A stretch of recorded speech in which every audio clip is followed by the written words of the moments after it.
Day 26 of the war, which continues despite the Iranian regime having already fallen. At least that's according to one thing that Trump said. Trump says a lot of things. We know that. We're used to it. We are hopeful that what he's doing will continue to contradict what he's saying, because what he's saying does not make any of us optimistic about the future. Um, yeah, in one of the latest news reports, it is said that Netanyahu has instructed the Air Force to destroy as much of Iran's weapons industry. This is according to the New York Times, and that's after Netanyahu and the Israeli government got a copy of the of America's 15-point offer to end the war. Now, Iran continues to at least publicly laugh at Trump for suggesting that there's any negotiation going on, but Pakistan does claim that it is hosting such talks soonish. By some reports, it might be Friday. In the meantime, of course, there's another front of the war where a lot more needs to be done. A lot more needs to be done on both fronts. But one has to wonder what this would mean for Lebanon. Israel, at least some people in the Israeli government have been clear that the Litani should be the new border. And we've said on this channel, at the very least, the Litani should be the new border. And it should be the new border for a generation, because Lebanon has been given 26 years to be sovereign in the south of Lebanon, and the result is now raining upon Israeli civilians. So removing the threat means Israeli presence, at least fully controlling everything south of the Litani River, but possibly beyond that. So will Iran have demands that include Lebanon, and will Trump force Israel to acquiesce to those demands? Is a few more of the questions that need to be answered. And of course, there's always the question of, is he bluffing? Does he want oil prices to go down? There's the report that what was it? Oil prices. There was massive activity in oil trading right before Trump made the announcement that there was going to be a ceasefire. So, yeah, a lot to be concerned about. Anyway, and as promised on the title and thumbnail, we will today be discussing the entirety of Tucker Carlson's interview with Avrum Borg, the former speaker of the Israeli parliament, the Knesset. Okay, and Salome says in the chat, Iran has turned down the peace plan. CENTCOM has told Iranian citizens to, quote, keep away from ports. Let's hope that is true. Trump, look, we don't trust him, okay?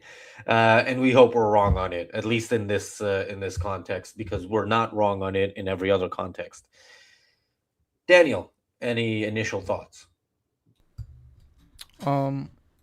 Well, when it comes to Lebanon, of course, Israel needs to ensure the security of its own people. That's one of the functions of the government that has to be fulfilled. Lebanon has again and again basically allowed Hezbollah to do whatever they want, a terrorist organization within its borders that they sort of at the same time they say attacks on Hezbollah are attacks on Lebanese sovereignty, but somehow Hezbollah attacking Israel is not Lebanon attacking Israel. So they are trying to live a double life, sort of, and Israel should bring them back to reality. Here there goes gravity. So that's when it comes to Lebanon. When it comes to Iran, I mean, there's still a big question what exactly is happening. The Israeli state of emergency is going to be increased or has been lengthened until the mid of April, meaning 3 more weeks basically, or yeah, basically 3 weeks, which sounds like a lot. I mean, that's basically the almost the double of duration of this war. I'm wondering how longer Israel will be able to go for. The fact is that more and more Iranian missiles are able to get through, which we might have conversation at some point about, because that doesn't necessarily mean Israel is out of interception rockets. It means it might be rationing them more, which also might mean it is getting ready for a longer war. Because again, if you know this is gonna end soon, and again, don't take this 100%, but I feel like you would try really hard to intercept anything you can if you know that this is gonna end quickly anyway. So I'm a bit hopeful from the Israeli side. From the American side, still I don't know. I mean, they are also on a timer. We are the 30 days are almost up. Trump has 60 days to go to Congress to get authorization for further actions. This is something he'll have to do. Otherwise, I mean, you straight up have like a constitutional crisis, I feel like, almost, or some sort of a crisis. So he'll have to do that at some point. Meaning, I mean, this could be maybe even for the better, since if he does go to Congress for authorization, it might be something more specific. There might be, Congress will say, okay, this is specifically what you have to do, which might be for the better or for the worse. For the better, meaning we might get some transparency on what actually is the goal. For the bad, in the terms that it might limit Trump's operation capabilities, which wouldn't be good. So again, he might just want to get this up by the time he might not want to get authorization, meaning he might want to get this wrapped up before this comes up, which I wouldn't be surprised, but hopefully not, because again, when it comes to Iran, this has to be it has to be dealt with. It had to be dealt with for a long time. This is one of the greatest opportunities since we are already at war. So yeah, I hope we will not let Iran basically blackmail the West again and again. Okay. Do we have anything else to discuss before? Oh, okay.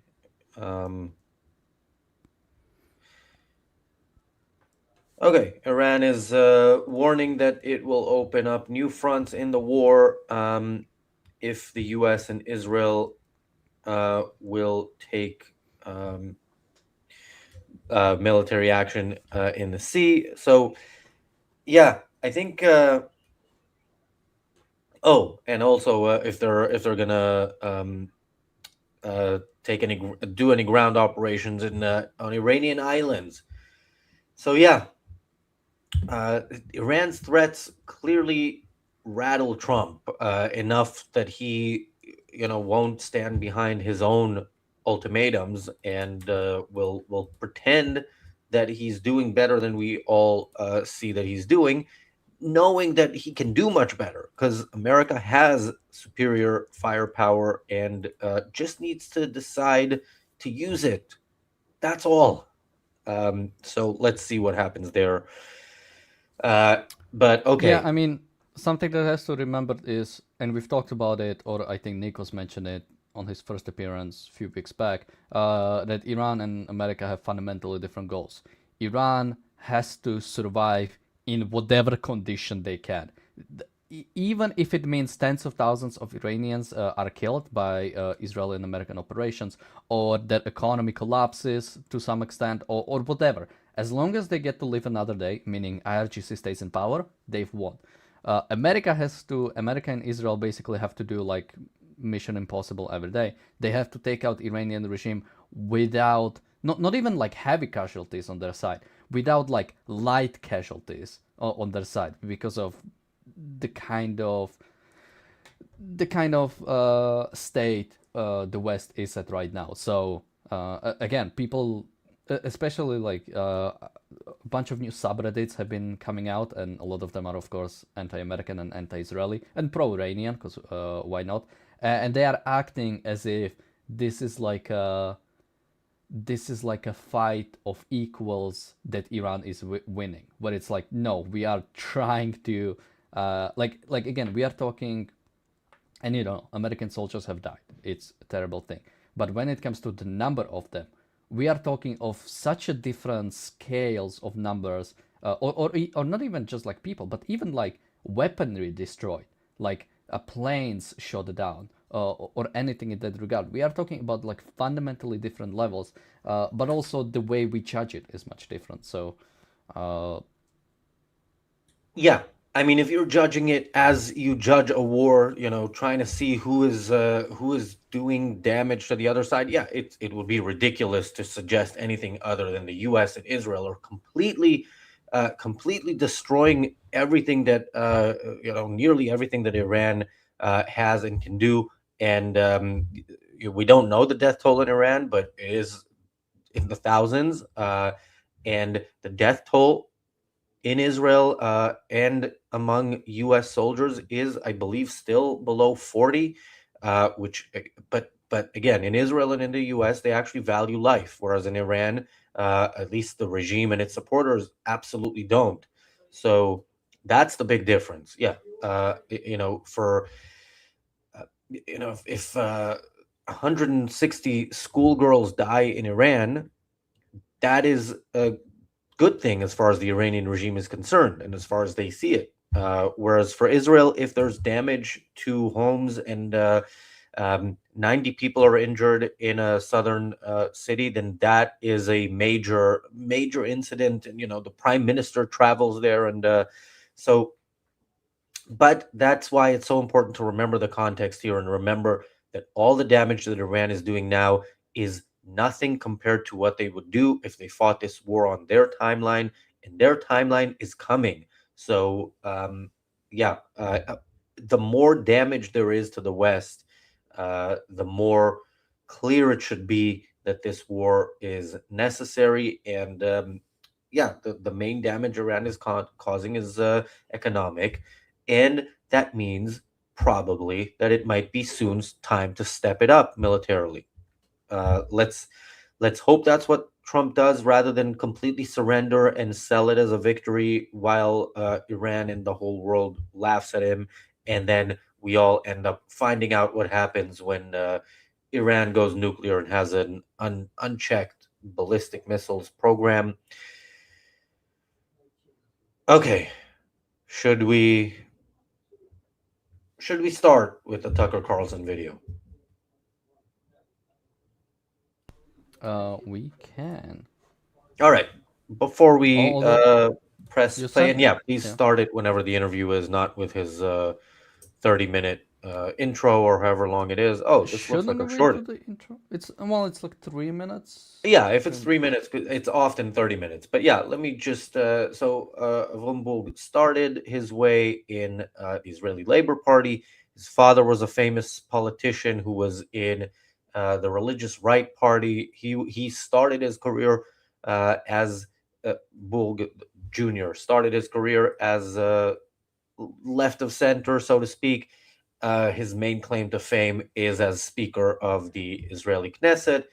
He has since gone on a journey which I haven't followed that closely, and to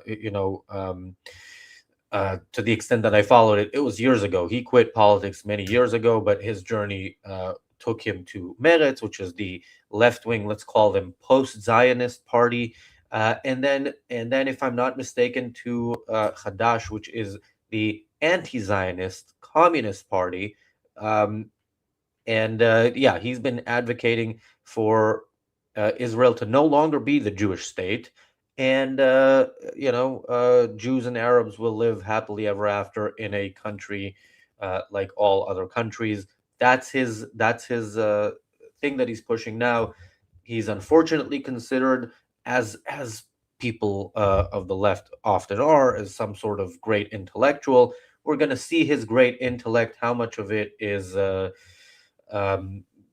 you know, impressive words, but mumbo jumbo. How much of it is actually, worth anything, and how much of it is the pure evil that would take a person who is Jewish, grew up in the Jewish state, surrounded by the savages that the Jewish state is surrounded by, to Tucker Carlson's podcast to advocate for the enemies of the Jewish state who want the Jewish state annihilated. Again, anybody who is on Tucker Carlson's side is evil, but there is something specific about his journey that brought him to be so openly and actively with the people who say clearly that they want to kill all the Jews. Um, okay, let's just play. Let's see what they have to say.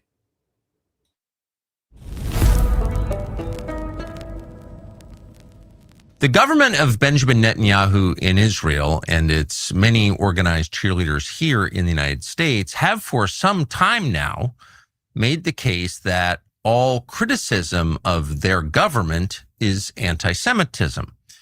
And it is because their government somehow speaks for all Jews globally. Every Jewish person is represented by the Netanyahu government. Therefore, the actions of the Netanyahu government represent every Jew on this planet, and any criticisms of that government are by definition an attack on every Jew. They are anti-Semitism. It's a position that doesn't make any sense, but it's kind of hardened into a consensus in the United States, at least for right now. And if you think about it for a moment, it's not only incorrect, it's a kind of slander against Jews. It is itself a kind of anti-Semitism because no, not all Jews are represented by Benjamin Netanyahu, and there are many who don't want to be. And that's true even within Israel. Yes, polling consistently shows that most Israelis were in favor of the war, but in Israel, as in all countries, most people don't really know the details of what is happening or why, and that's by design. Israel is a particularly... This is a good time to pause because this is Tucker's setup.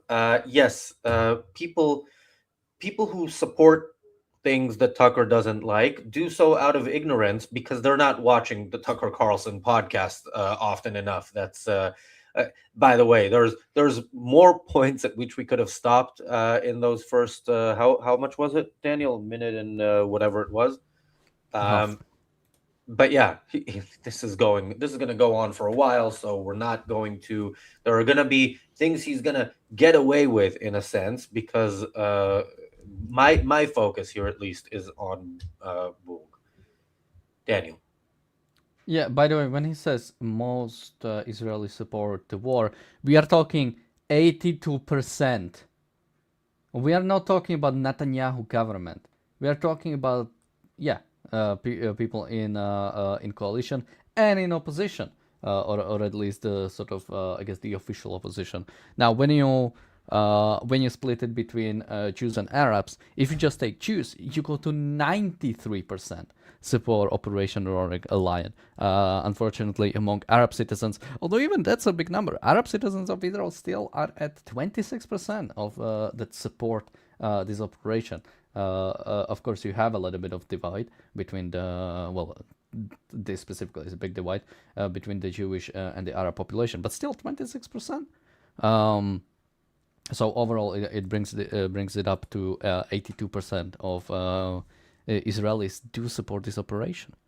I mean, since we are on this and we lost Razi for a little bit, if you go by the right, 97% support the operation, 93% in the center, and 76% on the left. So this is bipartisan and this is universal. We are not talking about like just a small plural. Well, it would still be like small majority. We are talking about overwhelming majority.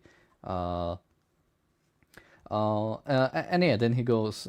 He started with saying that we've been set to believe that all criticism of Israel or all criticism of Netanyahu government is anti-Semitic, which again nobody is claiming. But generally, when it comes to criticism of Netanyahu government, it comes from a certain place. Might not be anti-Semitic, but there is a weird focus on Israel.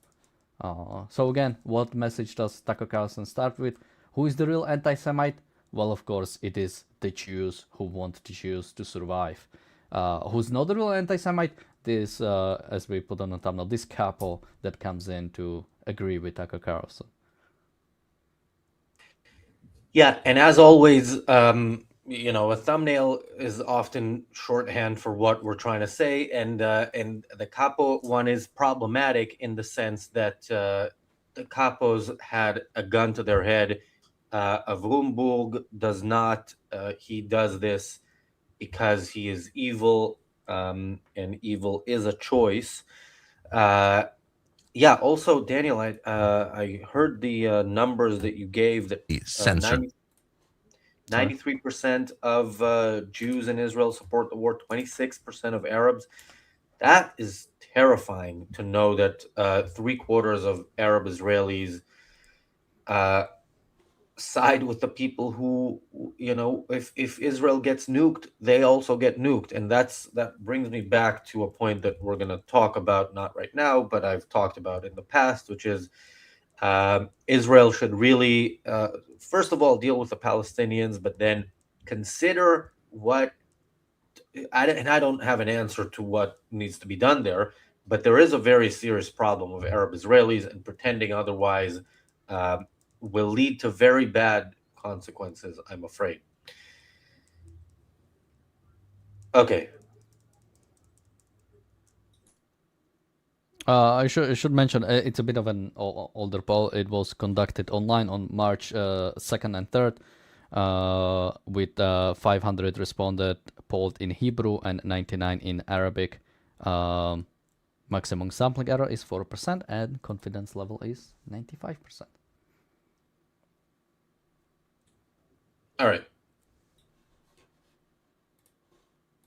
Place. It's also a particularly small place, fewer than 10 million people. And so its citizens, by and large, live the same. Wait, Israel? People. Censored place. It's also particularly design. Israel is a particularly censored place. It's also a particularly small place, fewer than 10 million people. And so I don't think that's right either. I think Israel has more than 10 million. I also think the population is now just over 10 million. Particularly censored place. Again, Tucker is never going to be challenged by anybody because he brings anti-Semitic Jews and non-Jews on his show. Israel being a particularly censored place, again, we're talking about the Middle East, and Tucker is a big fan of all the countries in the Middle East except Israel, where you can get shot for criticizing your government, and you definitely can't not get any legal repercussions for criticizing your government. Israel is the only country where you can do that. But anyway, yeah. E Pluribus says Avram Burg, vile capo, absolutely vile capo. But again, the capos don't maybe deserve the comparison to him because he is doing this fully by choice with no gun to his head.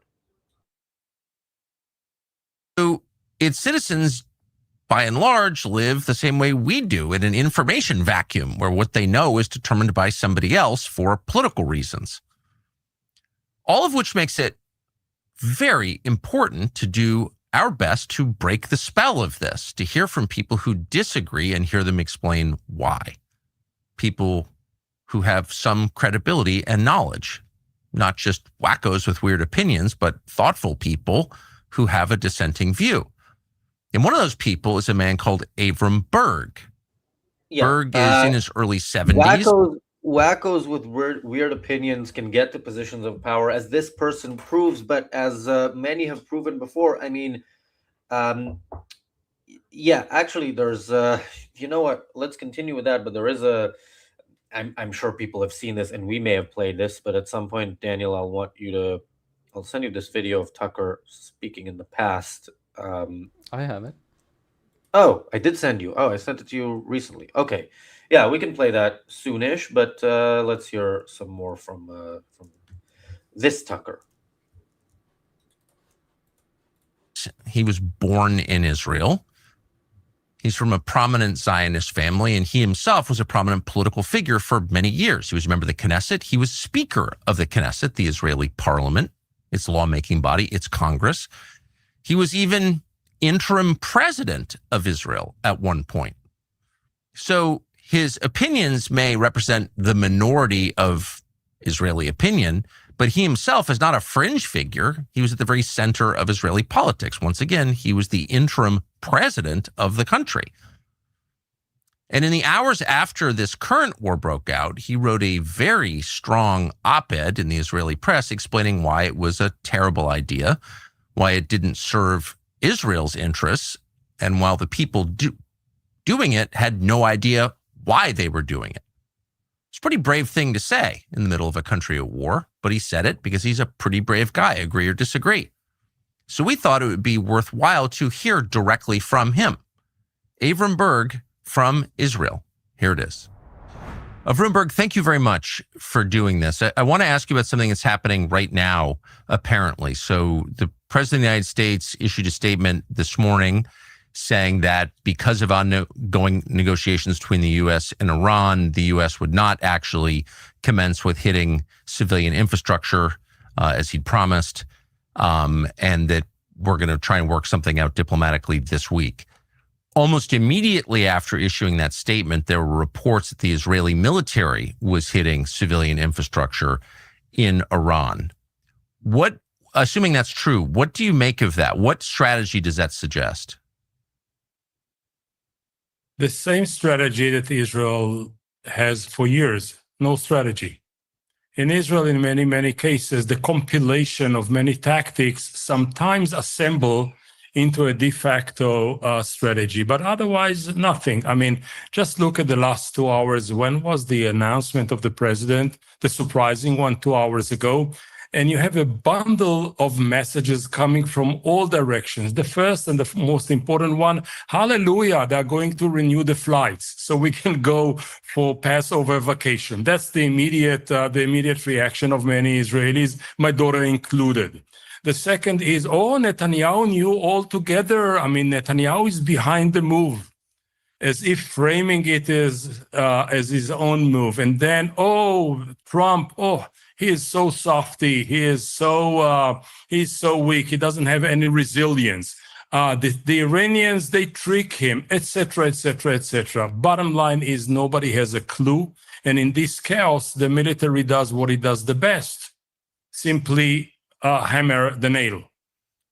But you're suggesting that... Let's just pause here after. So first of all, I'm wondering where this is going to go, but we see where it starts. Even the dismissive claim that Israelis' first reaction is that the airport is going to open and that's not the first reaction. I don't know. He says many Israelis, including my daughter, considering the father she had, I believe his daughter may, although she has a mind of her own and has free will, there's a lot more to overcome there as a grown-up, and maybe she hasn't overcome it, and maybe she really does want to get away from the country that her father is in, which is in that sense at least understandable. But Israelis have been having to run to shelter time and time again for the past month.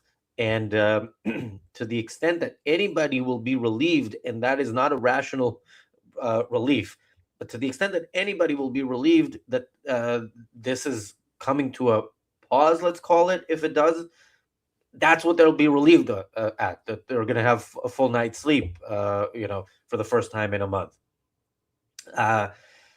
But no, many Israelis, as Daniel mentioned, and I don't know how accurate this poll is, but the vast majority of Israelis want the threat that they have known that they're living with for decades, want it removed permanently.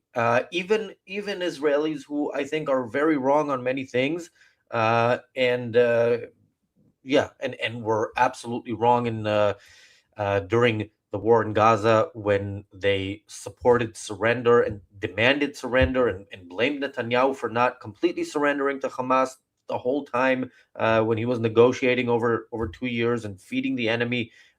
Even they, for the most part, support these operations because they know what needs to be done. But yeah, he is giving you sort of this buffet of anti-Semitic options, of things that Israelis are, how they're reacting to this, and why there are more reasons to hate them. And of course, at the end, there's the cherry on top, which is the army does what the army does, which is destroy everything. No, the army is still very much, the Israeli Air Force is targeting what needs to be targeted to weaken the regime and hopefully remove it eventually. Yeah, I mean, I don't have that much to say right now because I'm not necessarily sure what is he trying to say. Like, is he criticizing the sort of lack of direction? What, he wants to be more aggressive against Iran? Is that what he's implying? Like, this seems like the kind of thing that when I get angry, it's like you just try to criticize whatever you can without actually thinking it through. So you just, oh, this is weird, this is weird, this is bad, this is bad. But it's like the lack of direction is only bad if your goal is actually to destroy the state of, or sort of to remove the threat of Iran, I should say, rather. So I have doubts if that's what he seems to be implying or seems to be wanting. But we will hear from him more. He can explain himself better. Those tactics, the one we're seeing today and the ones we've seen for the last month, don't add up to a strategy? There's no strategic goal in mind? I listened to you very carefully in the last couple of weeks, and the way you try to conceive the Israeli strategy from Netanyahu's 40 years life mission to the greater land of Israel, biblically speaking, or messianic eschatological one. And I envy you that you really believe that we have something like that. Okay? It doesn't work that way. I mean, in a way that, let's start somewhere else. I mean, somebody once told me that what's the difference between an Israeli and an American? Among many differences is that we Israelis, we see an aim, so we aim and we shoot. You Americans, you see an aim, so you take an aim and aim and aim and aim and aim. You are a lot about process, and we are a lot about, yalla, let's shoot it. And there is a difference here. I have no idea what's the American strategy. I do not know what was the end game. I have no idea what is the final design the architects of the White House or the Washington really had in mind. I can tell you one thing for sure. Israel wants to remove the Iranian monster because part of it is a real threat, and part of it because we pumped it to the size of a monster. So we are fighting, in a way, a real demon and a demon which is our own creation. So what we want to do is, we don't like the war. Okay, we want it to end. We don't again, like the because we're watching it for the first time. I'm curious what what he's actually saying. Is he saying that we're fictionalizing it? Some of it is a threat. The rest we're imagining. Or is he saying that Israel somehow helped build Iran from the savages that took over the country, and immediately one of their first things was the official government slogan, "Death to America, death to Israel," and they've spent 47 years building the infrastructure to put that slogan into practice. I'm curious what exactly he means here. I'm not sure. We'll find out. I hope we do. But I'm not expecting Tucker to ask. As Douglas Murray said to Joe Rogan in that podcast, you ask the question. Like, I'm not expecting him to ask tough questions. I am expecting him to ask questions. So let's see which questions he asks, and if we get an answer or any sort of elaboration on how Israel created the Iranian threat. By the way, I do have to just mention something which has nothing to do. Who leaves this much space behind them? Like I cannot imagine sitting at that desk he is like every day or something, and having a feeling of that much like space behind me. Like I have a wall behind me. That's like I feel secure, but like this is some weird. That's because you don't live in Greater Israel. He has more space than he knows what to do with. No, but even then, why would you have like you? I feel like you have your desk like against the wall and have wall behind me. It's like when you go to a restaurant, you sit against the wall because like that's like I'd feel scared. Like leaving like psychologically, doesn't it like kind of screws with your mind having that much like empty space behind you? I also feel scared for different reasons. I would love it if the ARCUK world headquarters grew and I had more space here. But we are nowhere near our super chat goal of £100, and even that won't get us more space. But yeah, No, I'm but by the way, I pro. mean like yeah, space in the office. Like I have space this way, like that way there is space, but not behind me. Like I wouldn't be sitting like with my back to like with your back towards the door basically. That's scary. Like anybody could come in and stab you in the back. That's Nobody's gonna stab him in the back because the people who stab people, he's on their side. And so. anyway, uh, one of the trolls in the chat says Bibi Netanyahu is an atheist masquerading as a Hebrew. Yeah, with insults like that, I don't even know how to complete that sentence. I Okay, mean, let's hear some more. where is his yarmulke? Missiles, we hate. Yeah. That's a good question. He did used to wear a yarmulke, But isn't Likud like kinda sorta like kinda secular party? Isn't that like wasn't that their whole kind of shtick? who? Likud. Uh, yeah, I mean, anybody who's secular in Israel is kind of secular, for the most part, at least in politics. But yeah, this guy did used to wear a yarmulke, and I don't know if he's still wearing one. He might be because people do religion as they see fit. Thank you, Bonnie, for the super sticker. Let's continue. The sirens, we skip nights after nights of sleeping, but once we are into it, let's make sure that it's over. So the real will of many Israelis is let's get over with the Iranians. The problem is the relative size. Israel is a small country. Iran is a large country. How exactly do Israelis expect that's going to happen?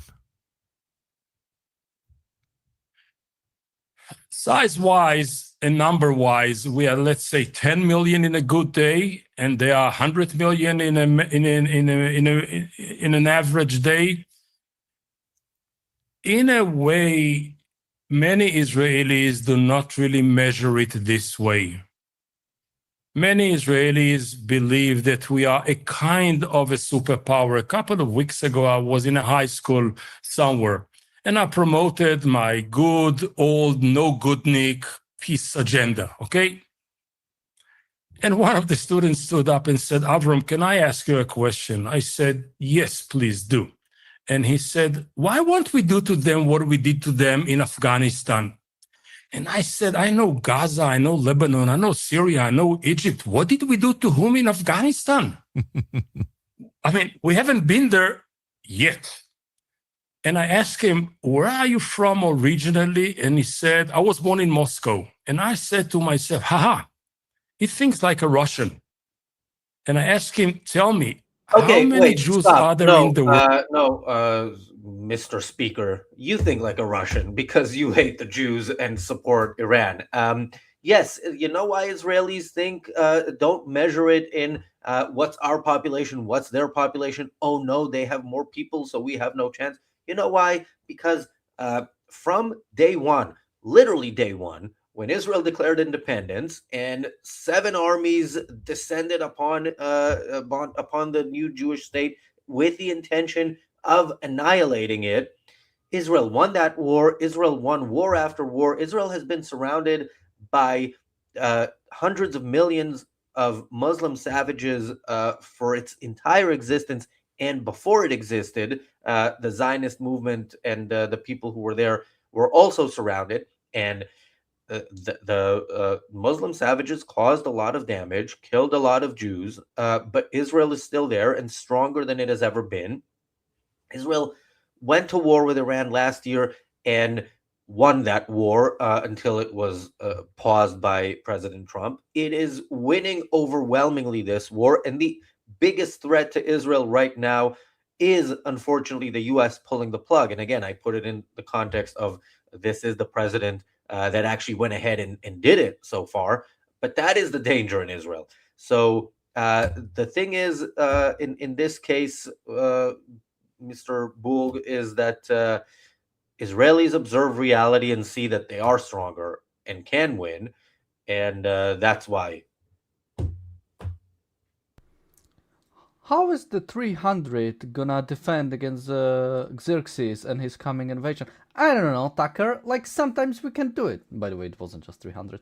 But like, what does he mean? Like, I don't know, technological advantage, ability to strike better, the fact that Israel already removed all of their air defenses, the fact that Israel has America on its back as well, on its support, the fact that Israel was able to do it alone without American support before in the 12-Day War.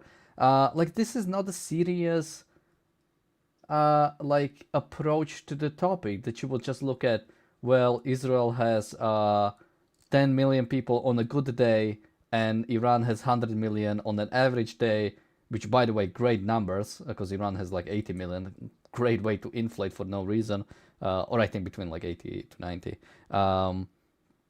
Like, that's not the way like anything works ever, like the number of people or the number of soldiers or whatever. So again, it's such an unserious treatment, not just of the topic, but of the audience. They're like, oh, number bigger must be better. Like, it's a joke. It's not a serious evaluation of the topic. Well, if either Tucker or Vrumburg were here right now, I'm sure they would say, well, how does what you're saying count if our interview from a day ago has 1 million views and 43,000 likes, and you only have 29 likes on this stream? And in a sense, they'd be right. Not in any rational sense, but in the way people talk nowadays sense. I'm not sure that's the best pitch, but yeah, people, if you like the show, click the like button. Let's continue with Tucker and Boom. Russian. And I asked him, tell me, how many Jews are there in the world? Now, Tucker, with no hesitation, he said, 54.3. Okay. And how many Israelis Did he talk to Joe Rogan? are we? He No, said for something Joe like Rogan, 20 it's 10 million. times that. In a conservative estimate, it's 10 times that. But yeah, I'm wondering if anybody is going to correct anybody here. But anyway. In the eyes of many Israelis, we're not just superpower technologically and superpower economically and a regional hegemon politically. We have the numbers in economy, the numbers in support, the numbers in demography, without really calculating what are the real numbers. So when you ask the Israelis how, simply do it. Okay. Okay. And what will Okay. So what I got from that is that the former Speaker of the Knesset, a man in his 60s, 70s, 80s, I don't know how old he is, but yeah, my numbers are probably more accurate than his, although I don't put that importance on the numbers. That yeah, lost to a teenager at a high school in a debate, or they both lost. I think we all lost, actually. But yeah, very weird that he brings that up. Also, high schools, Bonnie tells me he is 71 years old. Yeah, 71 years old. If you can't out debate a 17-year-old, I'm not a big debate person, and I don't think that's what matters in life. But if you are actually going to speak at a high school, knowing that people at that high school are gonna be pro the country that you're in and speaking against, if a 17-year-old puts you in your place with all the wrong numbers and arguments, yeah, that's not something I would brag about. But if you're bragging to Tucker Carlson's audience, maybe they would be impressed. will the end victory look like from an Israeli perspective? How will Israelis know they've won? I don't have a good answer for this question.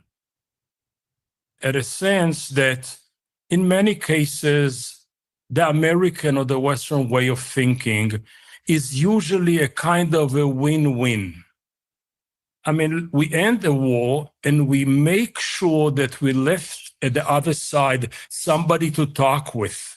I mean, yes, it is ridiculous that the American president is saying, I would like to talk with somebody, but there is nobody there because I killed him.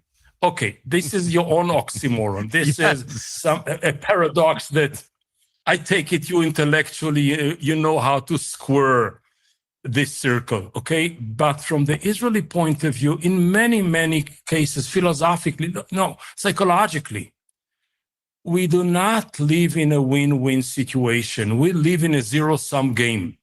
If there is a competition, if there is a race, if there is a war, if there is a battle, if there is a conflict that ends up that Tucker and Avrum profits, something is wrong with me. Okay, let's pause here. I want to Pause here. The irony of him speaking in such language. Win-win situations are great, and they are the proper way that humans should deal with each other. Israel is in a zero-sum game, because if people say we are happy to die as long as we get to kill you, and killing you is our only goal in life, that is a zero-sum game. You don't have a choice whether or not you can't opt out of that game. You can let the other side win, or you can decide, no, we want to live, so we're going to win this war that you're imposing on us, and we're going to win it decisively. And yes, the people who are going to lose the zero-sum game are the people who chose to play it. That is the reality of what it is to be Israel.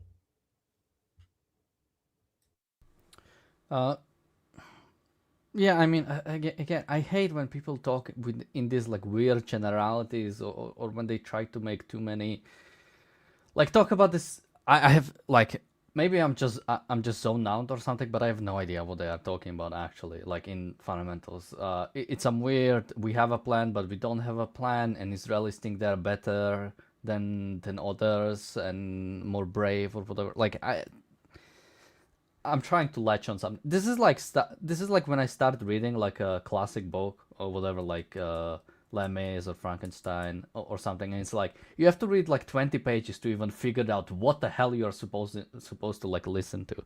But maybe that's just me. Daniel, I want to reply to some of the comments to Nate's comments in the chat. And then I'm going to go make another cup of tea because that'll help me keep going. But I will be listening in. And if you have something to say, pause and say it. And I will be a few seconds behind because the stream is a few seconds behind our call here. But yeah, Nate says, Razi, you have just defined the entire flaw in the Israeli leftist narrative. Reality proved them wrong, and now they're bitter. Yes, that is, if you take a very, very, way too generous sort of reading of the Israeli left. I'm not that generous towards them. Their flaw isn't what, as Rand identified, the sort of options you have when it's an error. It's not an error of knowledge, it's an error of judgment. Their flaw is moral. It's a moral flaw. They claimed to begin with that the people killing us are only killing us because we're mean to them in some way, and what they really want, although they never said this, is to live somehow in peace and security side by side, as a Palestinian state alongside an Israeli state. A Jewish state, again, never a thing. This was a thing. This is what parties ran on in Israeli politics for so many years. Like, we're on the side of peace. We're against war. We're going to negotiate with them. There's no such conversation in public discourse in Gaza or in Judea and Samaria among the so-called Palestinians. That's not a thing. It's a thing that Israelis imagine they can do, and they've imposed that imaginary scenario on Israel because people bought into it. And the result was, again, 30 years, 30 years of terrorist attacks that got worse and worse, 30 years, the last 20 of which or so um, included rocket fire on all of Israel eventually from Gaza. And there was a war with Lebanon in one of those, like was it 2006, again with Hezbollah, but officially with Lebanon, because another part of this imagination of the leftists was Israel can withdraw from South Lebanon and all will be fine. And immediately Hezbollah took over and nothing has been fine since.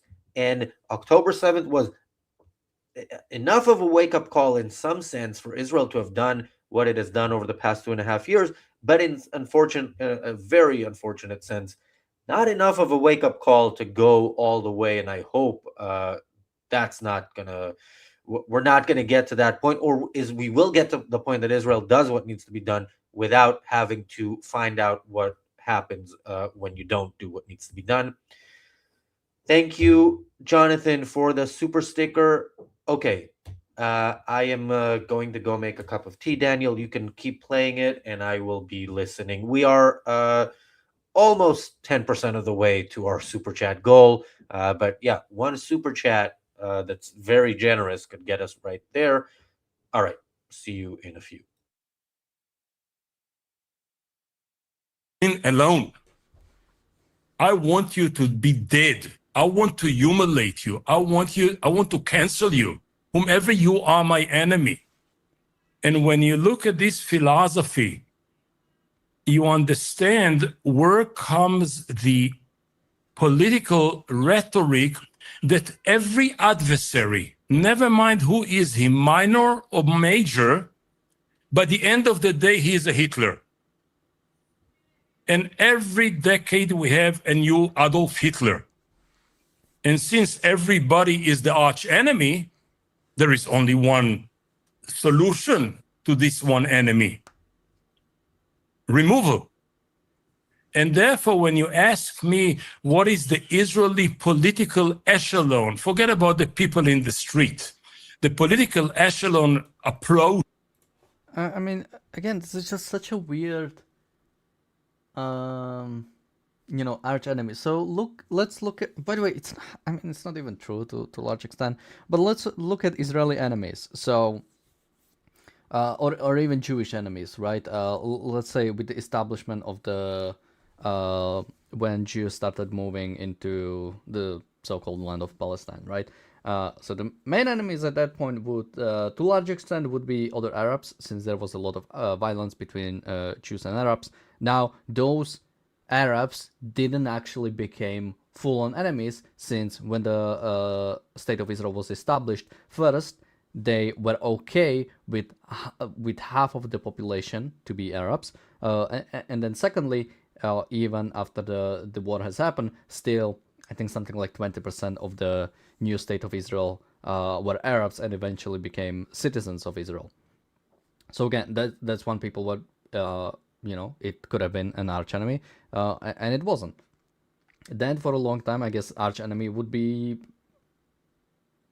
probably the other the other Muslim states for a long part that wanted to wipe out the State of Israel. That's probably a proper arch enemy to have. But again, even then, with all the surrounding states, Israel either did come to some sort of a treaty or came into peace with. Then, for a long time, after the Arab states didn't wanna completely wipe out the State of Israel, or at least actively, then it became the PLO, whose goal, again, was to commit terrorism against Israel and to probably wipe out the State of Israel. A proper archenemy to have. That's an enemy that, again, it came to peace with, for wrong reasons and for bad reasons, I would say, but it came to peace with. It didn't want to simply wipe it out. Then, now, I think, for a long time, it would have been Palestinian people that are sort of the arch enemy, and at the same time sort of Iran that are the arch enemy. And again, the goal is to make peace. Hamas is an arch enemy. The goal is to make peace. So his even evaluation of Israel and generally the Israel culture doesn't make sense. But it would have been a proper attitude to have if Israel actually had it. That, yeah, Hamas was an archenemy. Palestinians are an archenemy. Iran is an archenemy. PLO was supposed to be an archenemy that were supposed to be wiped out. The problem was that Israel didn't wipe it out, even if it acted like it. So one, his evaluation doesn't make sense. And two, if his evaluation was true, that would have been a good thing. Because again, for the most part, all enemies of Israel did want to wipe out the state of Israel. I don't know what kind of peace or what kind of terms it wants to come with. You want to come with that. The only time Israel was able to make peace with those enemies is after they failed to wipe out the state of Israel. Yeah, I'm looking forward to the part where he explains what's wrong with any of Israel's enemies. But yeah, let's wait and see. Yeah, and somebody says, I think he means they see everyone as enemies. Rightfully so. They are in Middle East. Everybody wants to wipe out the state of Israel, straight up.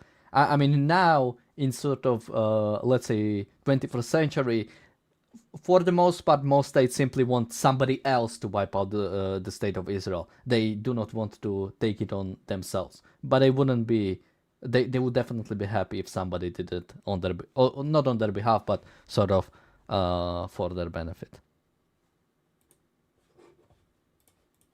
Toward any kind of resolution, whatever it is, it's not a dialogist one. Now, it is not just about Netanyahu, which is a case by himself. When you look at what is allegedly called opposition in Israel, they simply compete with the government who is more aggressive, who is more as if resilient, who has more so-called creative solution to the enemy we have to demolish and obliterate. And this is why you hardly find in Israel any reconciliatory politics. So we're still in the middle of Lent, inching closer and closer to. All right, yeah, we can skip that. But no, the reason what reconciliatory politics? Yeah, well, I think we just covered it in my answer to Nate's comments here. Yeah, the reason there's no reconciliatory politics is because you had the stage, you got your way, and this is the result. October 7th is the result. So that's why. Yeah, and the idea that the opposition is, Naftali Bennett, it just cannot wait to come into power so he can wipe out the state of Iran. Yeah, to some extent, thankfully, there is at least some agreement on wiping out the Iranian threat, even to some extent eliminating the Hamas threat, although not as much as we would like to see, or confront the threat in Judea and Samaria. But again, acting as if... again, the evaluation, the bloodthirsty Jews that just want to kill everybody for no reason. That is basically what he's saying. That's what he's implying. From. When I was in school, in high school, every other week, the rabbi, I was in a religious high school, in a religious academy, yeshiva. So the rabbi used to call my mom. My father was busy, so he used to call my mom and said, "You have a very, very talented boy, child. He's like an egg. The more I boil him, the harder he becomes." Now, in a way, our life experience as Jews in the last couple of thousands of years and Israelis in the last couple of decades boiled us into a very, very hard, stiff-neck egg. On one hand, we never trusted hands offered to us. And on the other hand, we never experienced to extend our own hands. I'll give you two examples. Wait, let's stick with the egg rhetorics of example, Israel- because the egg example is, I don't know what to make of it, that specifically. But no, what actually happened is Israelis trusted the Arabs. It's Israelis extended their hand. and got stabbed and shot repeatedly. And at some point, if somebody shoots at you repeatedly, you kind of lose trust unless you're this asshole. Yeah, I mean, he'll give us some examples, so I want to comment on those. 48 is a rhetoric of survival, of existential threats, of permanent, imminent war. Out of nowhere came President Sadat to Israel. I remember myself as a young soldier at 73 war at the other side of the Suez Canal in a foxhole in the desert. In the middle of the night, like a frightened 18 years old boy, and I was listening to the Dan iPhone transistor. Do you remember the transistor with the rusty voice? Oh, yeah. And I heard President Sadat in the middle of the night say, I'm ready to sacrifice 1.5 million Egyptian soldiers in order to redeem the Sinai Peninsula. And I said, holy God, 1.5 million Egyptian soldiers against me, Avraham Burg, a Jew boy from Jerusalem? I was frightened to death. And then 4 years later, he came to Jerusalem, and I'm running. Now I'm a released paratrooper officer, young one, running after his convoy and chant, no more war, no more bloodshed. It was redemption. Okay. It was eschatological. Okay, I know it's we're in the middle of the story.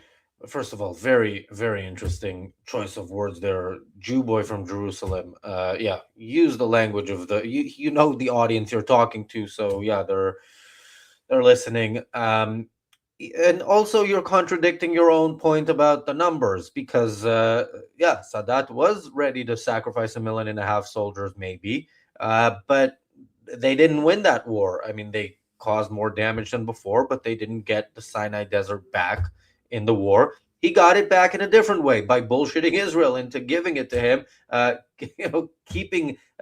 letting Israel keep Gaza because he didn't want that kind of trouble.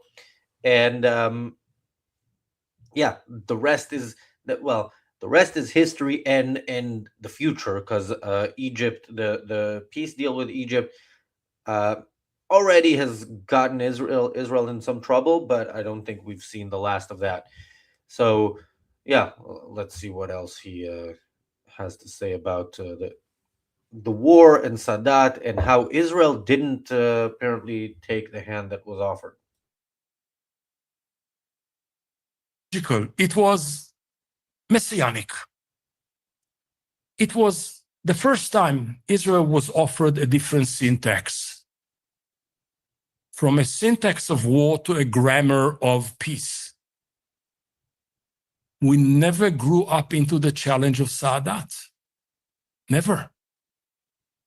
We never walked all the way with the Egyptians, with the Palestinians, as was part of the original Camp David framework. And we rejected it. Even when a couple of years later, Oslo, Deus ex machina, out of nowhere, Oslo came to the world. As problematic as now we know de facto that Oslo was at the time, when it was launched, it was an eruption of hope. It was again an offer for a different language. We didn't grow into it. So Israel does not have a vocabulary. Let's pause. Let's pause, because he is such an asshole liar. I'm really trying between the expletives, which are gonna fly, as Kramer said, because I'm not gonna try to stop myself here.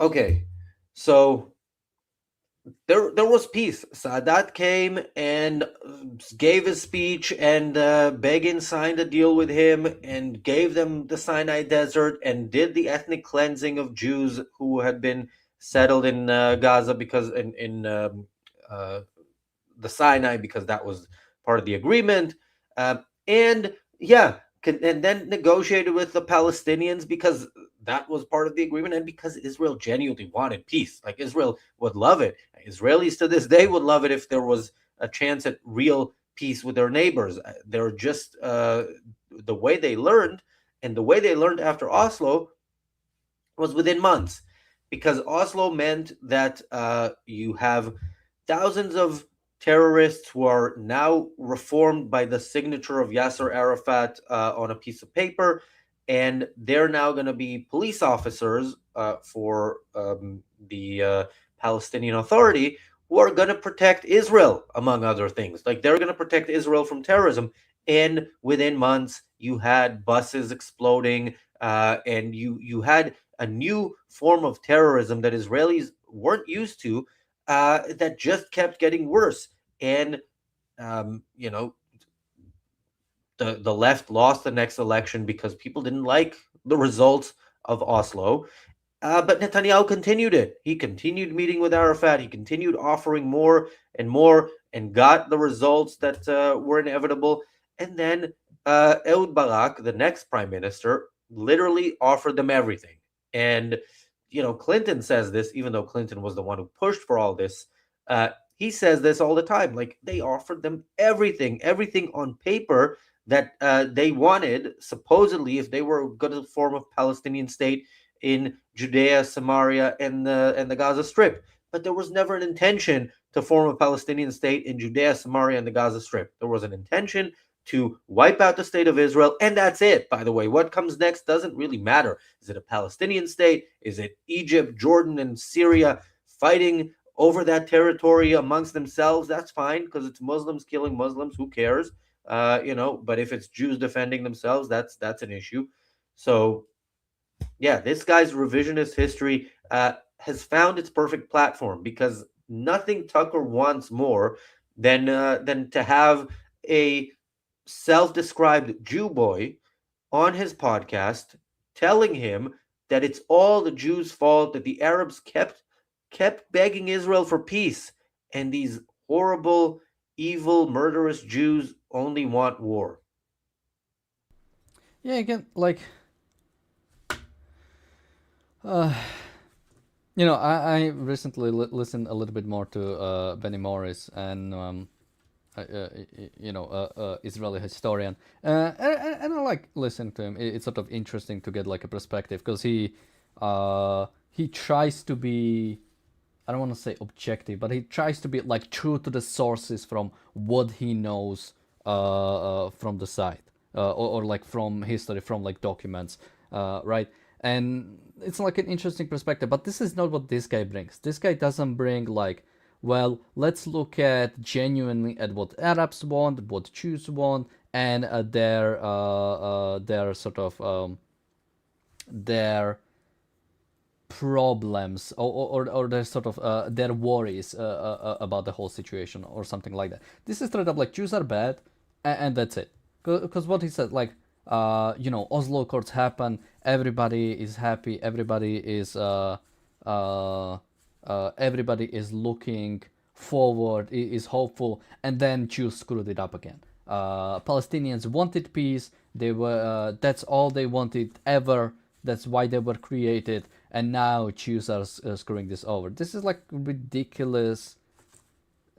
Like, this is not serious evaluation of history. Which, again, like, if you really wanted me to like make the case for Arabs, I could make a case for Arabs, or for maybe for Palestinians it will be much harder, but sort of for their why they acted in certain ways, let's say around 67 or whatever, like genuinely like looking at history. But this is a joke. This is just anti-Semitic fundamentally, but sort of like anti-Jewish like perspective on history of whole society. There's nothing more here. There's nothing deep here. I'm not learning anything new. Like, again, this guy was president for a little bit, was speaker of the not speaker of parliament, I guess would be the equivalent position, for a long time. He was a soldier, as he said, during the Yom Kippur War, pretty big war. Like, this guy should have the wealth of knowledge to share with the world. He has nothing. I'm not learning anything new here, and it shows the fraud here. Like, it's straight up like, I should be able to learn something from you. When I meet a knowledgeable person, I walk away from that conversation almost with a new perspective of life because of how much knowledge they are able to bring to the table. This guy has nothing. I haven't learned anything new so far. Well, he has a wealth of knowledge, but what he's sharing is something completely different. Like this is not that he's saying what he thinks to be true. It's very clearly he's saying what he thinks the Tucker audience needs to hear in order to have them dig their heels in more into their evil position. Irish Troll in the chat, that's an interesting typo, accidentally writing literacy when I think you meant literally, but you are, have either way. Somebody in the chat says Borg has not identified himself as a Jew or part of the Jewish people for many years. Okay, I didn't know that. When I was looking him up, one of the videos I saw was him now describing himself as a Protestant Jew, but I thought that was just something. It was something in the thumbnail. And look, people need to, if you're used to being in the headlines and then you quit politics, you need some stuff to get you back to the headlines, and that's one of the things that'll get you there. But yeah, I guess that's why we don't see a yarmulke. But in any case, I don't know what he describes himself as, but I know what I'll describe him as anyway. Let's continue. Or state of mind to talk peace. Now, there is a different layer that I'm not at all sure it's too early in the conversation between us, but this is the transformation from eternal Judaism that was a religion of powerlessness. And if I would like to use Václav Havel terminology, we had the power of powerlessness, and we transformed into Israelis with the power of the Almighty. Don't take Václav Havel into your mouth, you disgusting piece of shit. What the Okay, it just... And we feel much more threatened.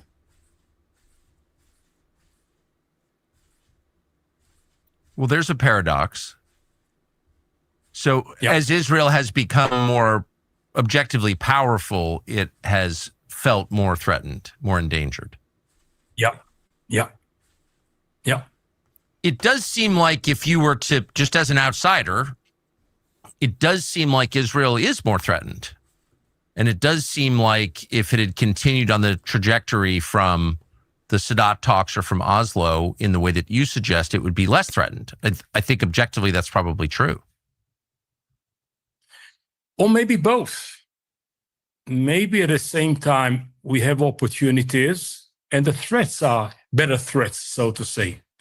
Let's look at numbers just for a second. When I was a student, at elementary school, a pupil, we were taught that in 48, the year in which the state of Israel was born, 7 Arab armies invaded the just born state of Israel. So 48, it was 7 versus 1. In 67, 19 years later, it was only 3 out of the 7, Jordan, Egypt, and Syria. 6 years later, in 73, it was only 2 out of the 3, only Syria and Egypt. Ever since, as broken as it is and as chilly as it is, with Egypt, we have a peace agreement, and Syria, in a very good day, is a dysfunctioning threat. So and the Palestinian issue that was not there in 48 the way it is today was born along the road. So you can say, listen, in 8 decades, 48 to 26, from 7 armies to half a problem, which is the Palestinian one, this is an evolution. This is a positive progress. And in a way it is. And this is before we count in the potential of Saudi Arabia, the potential of the Emirates, etc., etc., etc. On the other hand, 2 elements emerged as well. The first is Israel, that at least in 3 stages in its life was fully accepted in among the family of nations. 48 and its euphoria, 67 and the eruption of redemptive feelings all over the world maybe, and the atrocities of October 7th, 23. 3 times that Israel in conflict time, this is beside Camp David, beside Oslo, beside other positive peace agreements, but in a conflict situation, that Israel was well received and well accepted in the world. And then we must ask ourselves, how was it wasted? How comes that 2 years ago, 3 years ago, Israel, 3 years ago in 23, Israel was so well sympathized with all over the world, and now so this. Yeah. Jews were so Israel was sympathized with on October 7th by some in the world, because Jews were slaughtered, and the same people who condemned the slaughter, are people who will say that the Holocaust was a terrible thing, and as soon as Israel started fighting back, we saw that that's all bullshit. So what people liked is Israelis dying. That's what was great on October 7th for the world. Israelis were dead. Israel now genuinely was the victim, and there was no doubt about it for anyone in that moment. It took a few days for the UN to say, actually, the Jews are responsible for what happened to them. The UN General Secretary, what's his name, Gutierrez, saying that it didn't happen in a vacuum, i.e., Israel made the Palestinians do it, and okay. That's what I have to say about that. Quickly, also, he said he was talking about the threats to Israel and really playing them down. One of the things he said was Syria on a good day is a dysfunctional threat. How did Syria become a dysfunctional? Because it was a functioning threat, okay? How did it become dysfunctional?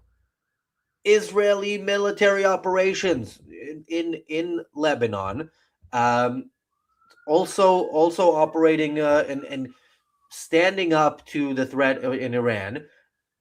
Syria being, Assad being unable to defend himself against his own uprising, and then Israel destroying any military capabilities for whoever came next.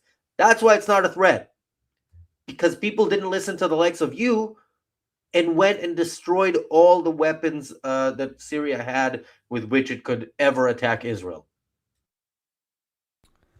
Yeah, I mean, again, even when he goes historically, right? Now it only has 2 enemies that he had to deal with in the Yom Kippur War. Yeah, because it kicked the teeth in of every other nation that tried to attack Israel previously.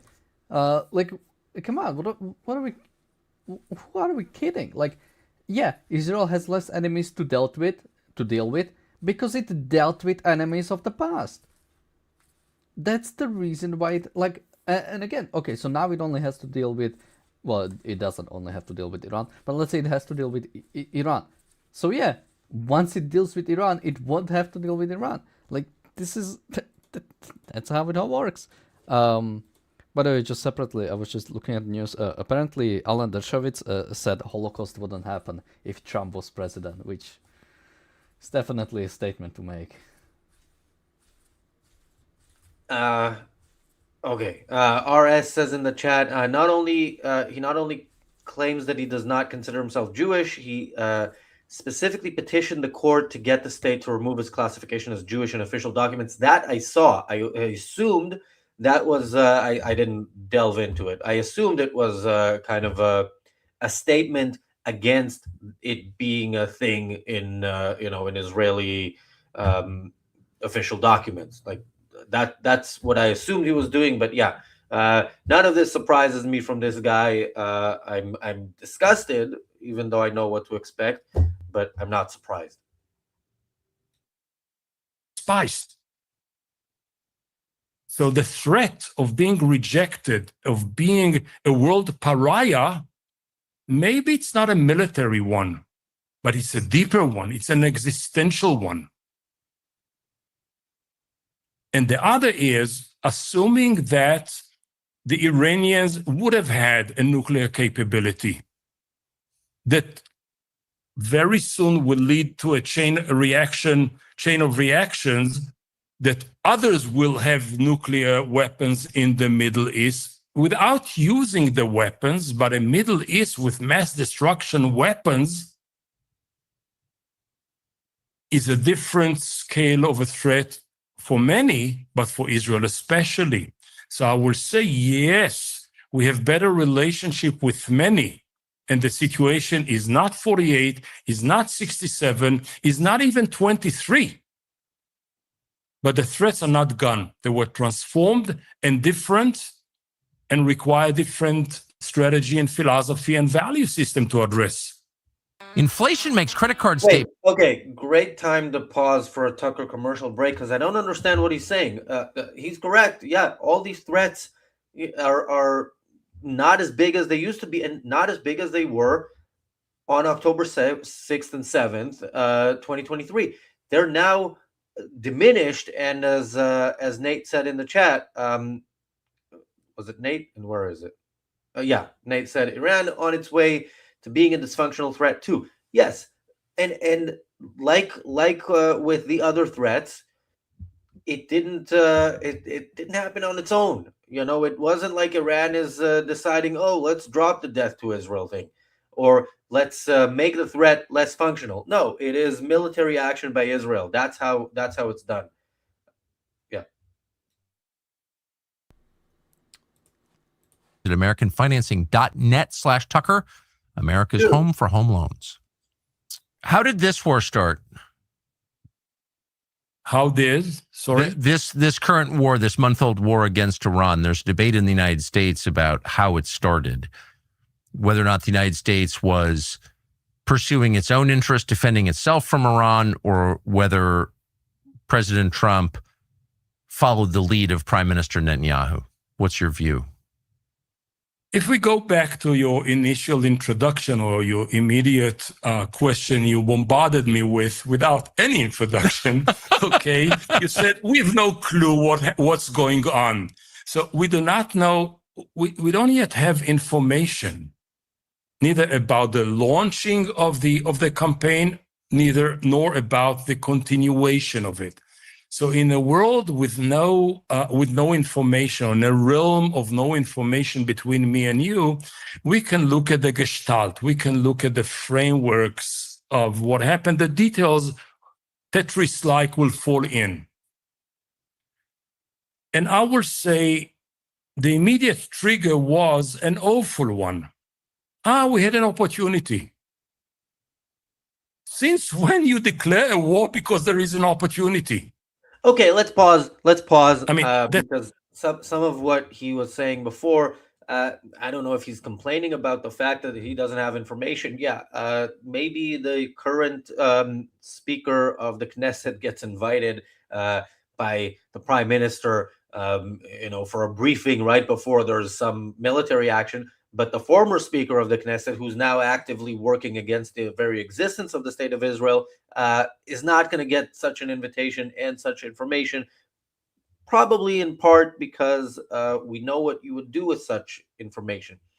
We had an opportunity is a great reason to go to a war that is just even when you don't have an opportunity. There was an opportunity to kill the supreme leader, and everything is in place, and everything is in place and ready for a full scale war. Yes, that's a great reason to do it when it was done. Again, this guy being interviewed by somebody semi-reasonable might be interesting because he would get torn to shreds on everything he says, but that's not going to happen here because he says the things Tucker once said on his show. And he wants them said not just by your usual parade of anti-Semites that Tucker interviews. He wants it said by a Jew with an Israeli accent, a Jew who maybe doesn't identify as a Jew, whatever. But yeah, to the Tuckers of the world, he will always be a Jew. It doesn't really matter what he identifies as. The worst opportunistic reason I've ever heard in my life. Yeah. My father was a very wise man. He used to say about one of his colleagues, that's a man of principles. Principle number one, opportunism. And I say, what kind of a principle is this one to declare such a world war in a volatile reality that China is out there waiting for something and Russia and Ukraine is ambushing us? And now you have to have another front. So the immediate trigger that we had an opportunity, I will say, whatever was the opportunity, using it was an unjust, immoral trigger. The larger frame is Netanyahu life mission. I take it that it requires more than one Tucker Carlson and more than 2 hours between you and me, or 5 hours, or as long as we can tolerate each other, in order to understand this figure. He's a very, very interesting individual and a very, very significant leader of a state in this time. Significant, I hope it's natural enough, because I don't have much of sympathy to his leadership. However, he's there, he's significant. Where his life mission is coming from, and I will say that it has two drivers. One is very Jewish and one is very conservative. The very Jewish is, in a way, like my mom. My mom believed that the world is divided 50-50. 50% Jews and 50% who hate the Jews, which means she believed we are something like 3.5 billion people with the Jews, okay? And the rest of you, whomever you are, do not like us. So this notion that the entire world is against us and you cannot trust nobody but ourselves is embedded in the Jewish conscience ever since. Maybe even since the Bible, since biblical time, but for sure later on in the exilic period instilled it into our psyche. So we do not trust, and therefore we're not being trusted in a way. There is a dialogue of not trusting here. So Netanyahu is part of this classic Jewish paranoia. The entire world is against us. At the same time, he is a very kind of a 90s, 70s, 80s, 90s conservative and your hobby neocon. Neocon. All right. We are the First children of all, okay, so you blamed Jews and Jewishness because, Tucker's audience has the view of Netanyahu that I think most of the people in the world have, which is, of course, negative. They hate him. They think he's the cause of all the wars, or at least claim to think that. This is Tucker's self-declared Jew boy coming to a show and talking about, how Jews like his mom are the same as Netanyahu. So yeah, if you hate Netanyahu and you associate him with the Jews, then you are correct, and you should hate all the Jews. Why does he keep bringing up, we are not children that we need so many examples? This is what my mom said, this is what my father said. Can we speak like adults? Because I cannot even follow what he's saying for the most part. Well, there's so many. Some people might think, in Tucker's audience, maybe there's a concern that some people might still think not all Jews. And so he needs to give as many examples of evil Jews doing evil as possible. And also the world wants to kill Jews. What is he talking about? As if this comes from nowhere. Of light, and that all of those offsprings of darkness, and our life mission is to push them back. Our life mission is to fight them, is never compromise, never realize if there is somebody out there that we can communicate with. Maybe they are not a monolithic group of people, maybe like us, that are divided, that are dissected, that there is a diversion, there is a richness of expressions in ideologies and values and religious manifestation. No. They are all of them. And when you listen to Netanyahu, Huntington through Netanyahu, he is the leader of our civilization of light versus whomever is the civilization of darkness. So his built-in classic Jewish paranoia that many Jews have, some of it rightly so, some of it molded into it. And part of it is part of a worldview that you know better than I do because you explore it almost a couple of times a week. And this is the mistrusting Christian West who does not trust anybody but itself. And when you look at some of their attitude towards Europe itself, does not even trust itself. So where this war started, it started with an opportunity and a frame of mind. How do you think? I love how Tucker doesn't even react to it because I have no idea what I would say to that either. Yeah, and I love how he says, look, you explore this a couple times a week. No, this is all Tucker ever talks about, and he doesn't explore anything. He propagandizes, and you are now part of that propaganda. Willingly, voluntarily, you knew what you were going into. I would assume it was Bulg who contacted Tucker offering to be on the show. I don't know what happened, but that's my guess. The Irish troll in the chat says, what a intelligent, articulate follow. Yes. Follow, subscribe, share. I don't know how. Yeah, anyway, let's continue. Prime Minister Netanyahu sees President Trump? He's afraid of him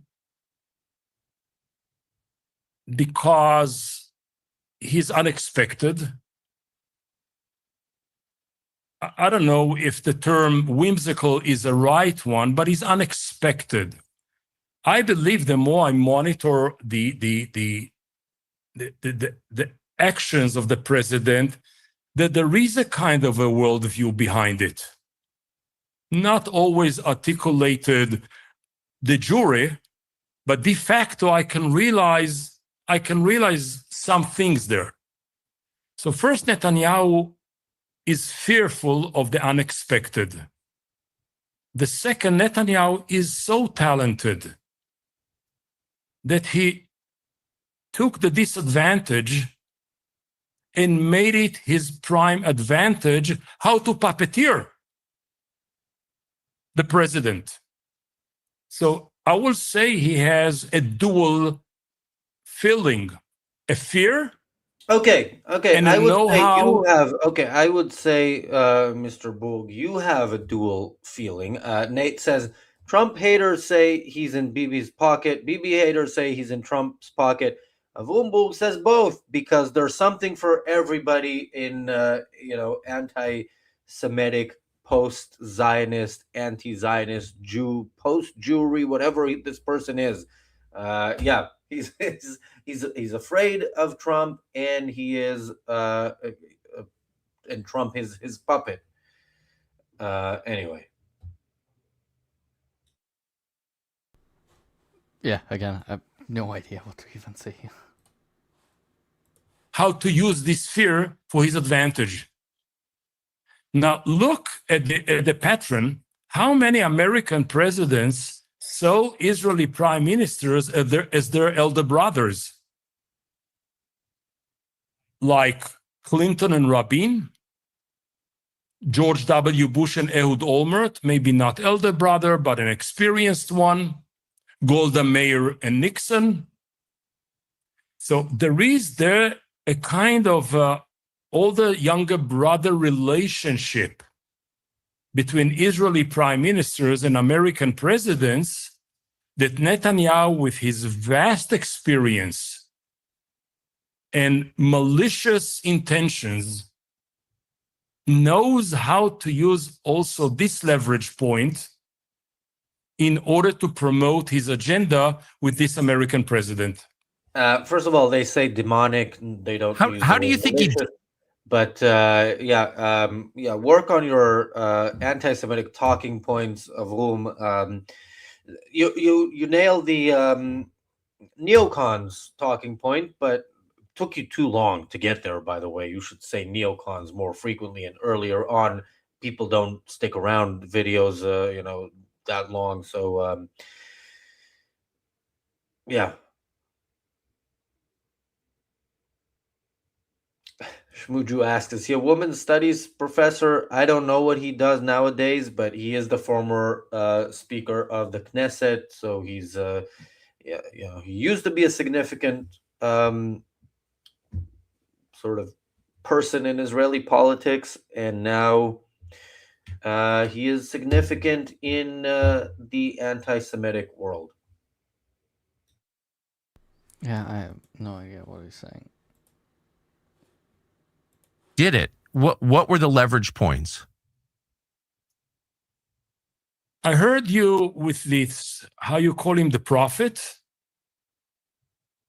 the Canadian prophet this weekend. Yes. Okay. Yes. It's interesting.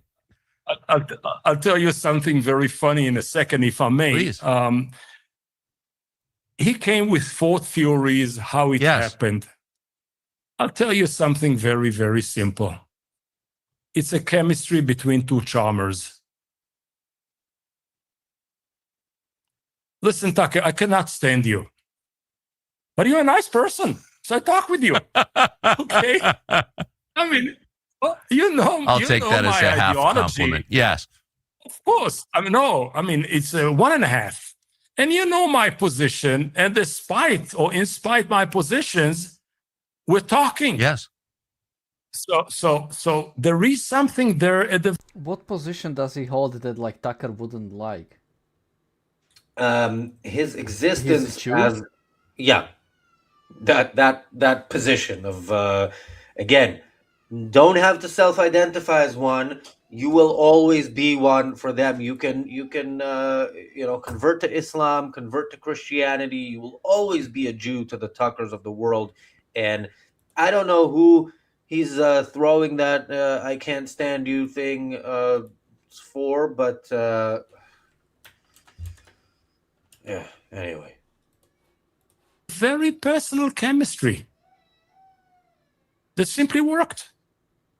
And Netanyahu is a brilliant campaigner.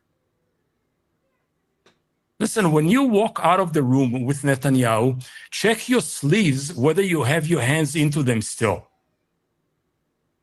Maybe he stole your hands out of your sleeves. This is how talented he is.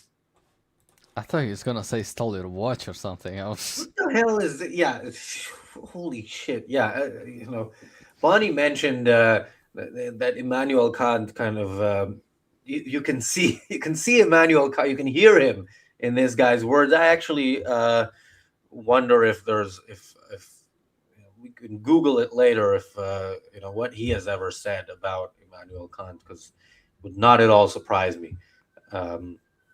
Anyway. By the way, YouTube is sketching us that we are watching Tucker video and we just got blocked. We just got what? Blocked. Temporarily. Oh, no. Temporarily. I'll let people know.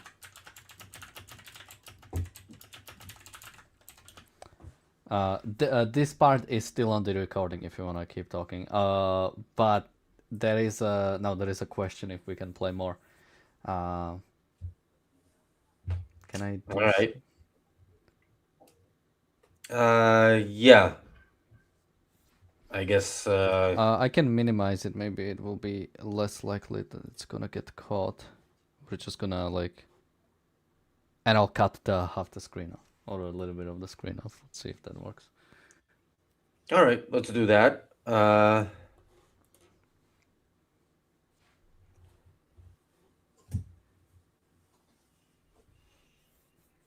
Yeah, I mean, there's an advantage to doing it anyway because we can put it on X.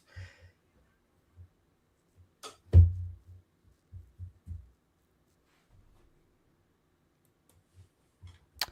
mean, it's kind of good that this is the first time this has happened. I think we're back. All right. Cool. Yeah, we're back. Yeah.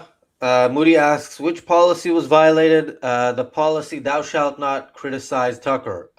Not exactly, but yeah, YouTube blocked it. We're gonna try something and see if we can play a bit more. And if we get blocked again, we will be back. But Tucker and Boog will have been spared the rest of our commentary. Yeah. Now that we're using StreamYard, by the way, we were talking about using like posting on different platforms, and I think this is a reminder. Like we should do this on YouTube and X on the at the same time. And I love how every time this happens, people in the chat are like, "Have you blocked me?" Yes, we are always blocking you all the time. All right, Daniel, you want to try some magic and see if, yeah, in a smaller screen, we will still hear them just as well. We just won't see them as well.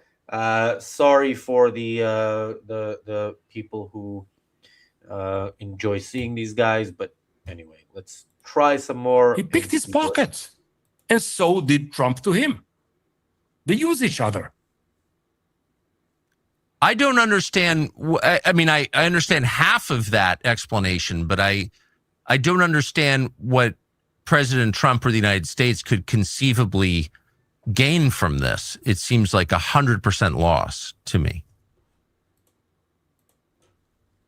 It's more a question to you as an American than a question to me as far away a subject of the American empire or the American influence zone, okay? Yes.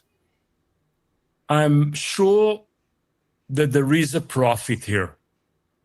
Now, is the profit, for example, a place in history?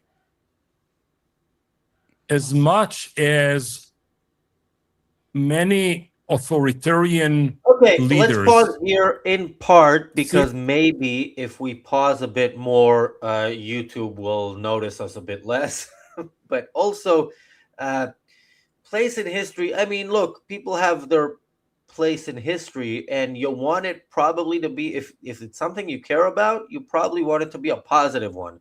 So yes, removing the Iranian regime would put you in, would cement your place in history, and it would be a positive one, unless you are on the side that slaughtering Jews is a good thing, and we need to see the job that Hitler started being finished in our lifetime.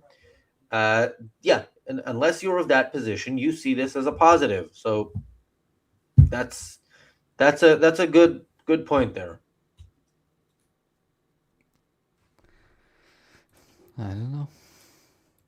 Since they do not trust the people to commemorate them after they pass away, so they commemorate themselves while still alive. Make sure that there are libraries on them and cultural centers and bridges and airports and you name it, okay? Still, history plays a role. And when you think of Trump coming from Manhattan with so many Jewish associations around him, he's familiar to the Jewish talk of New York. He's familiar to the rhetorics of Jews and their association and affiliation with Israel. He understands that many of them sees Israel under a permanent threat of extinction. Saving Israel before the base, before the Christian Zionists, saving Israel is, historically speaking, is almost prophetic. Listen to his rhetoric after Gaza. All right. Okay. Yeah. Okay. Daniel, can you put us back on the screen so YouTube doesn't notice what we're talking about? And this is globalized the Intifada, if I've ever heard it. Look, it's not, you're blaming the Jewish state alone for basically being Trump's puppet masters and forcing him into this war. But don't forget about the Jews in America. Trump grew up surrounded by Jews who told him, that he should, I don't know what they told him, but apparently that's where Trump got the idea that preventing a Holocaust would actually be a good thing. So if you don't like this war, don't just take it out on Netanyahu. Take it out on Jews wherever you find them. This is I don't know. I don't know how else I would read this. By the way, somebody in the chat is saying I'm waking up. I'm silent because I'm waking up to the lie the Jews have told me, which I just have no idea what to comment on this guy because it's a bunch of different examples. He brings up whatever he tries to relate everything to like everything else. It makes no sense to me. I only speak in like just analysis. I want some analysis of this conflict. But this is this is what conspiracists like. They don't like explanations. They like some grand scheme where like everything explains everything and you can explain everything simply. But this is not how reality works. So I simply have no idea what to answer to this because I don't deal with like conspiracies. I don't deal with these like grand schemes of like explanations for it, like human nature and human actions, because it's not how the world works, not how people work.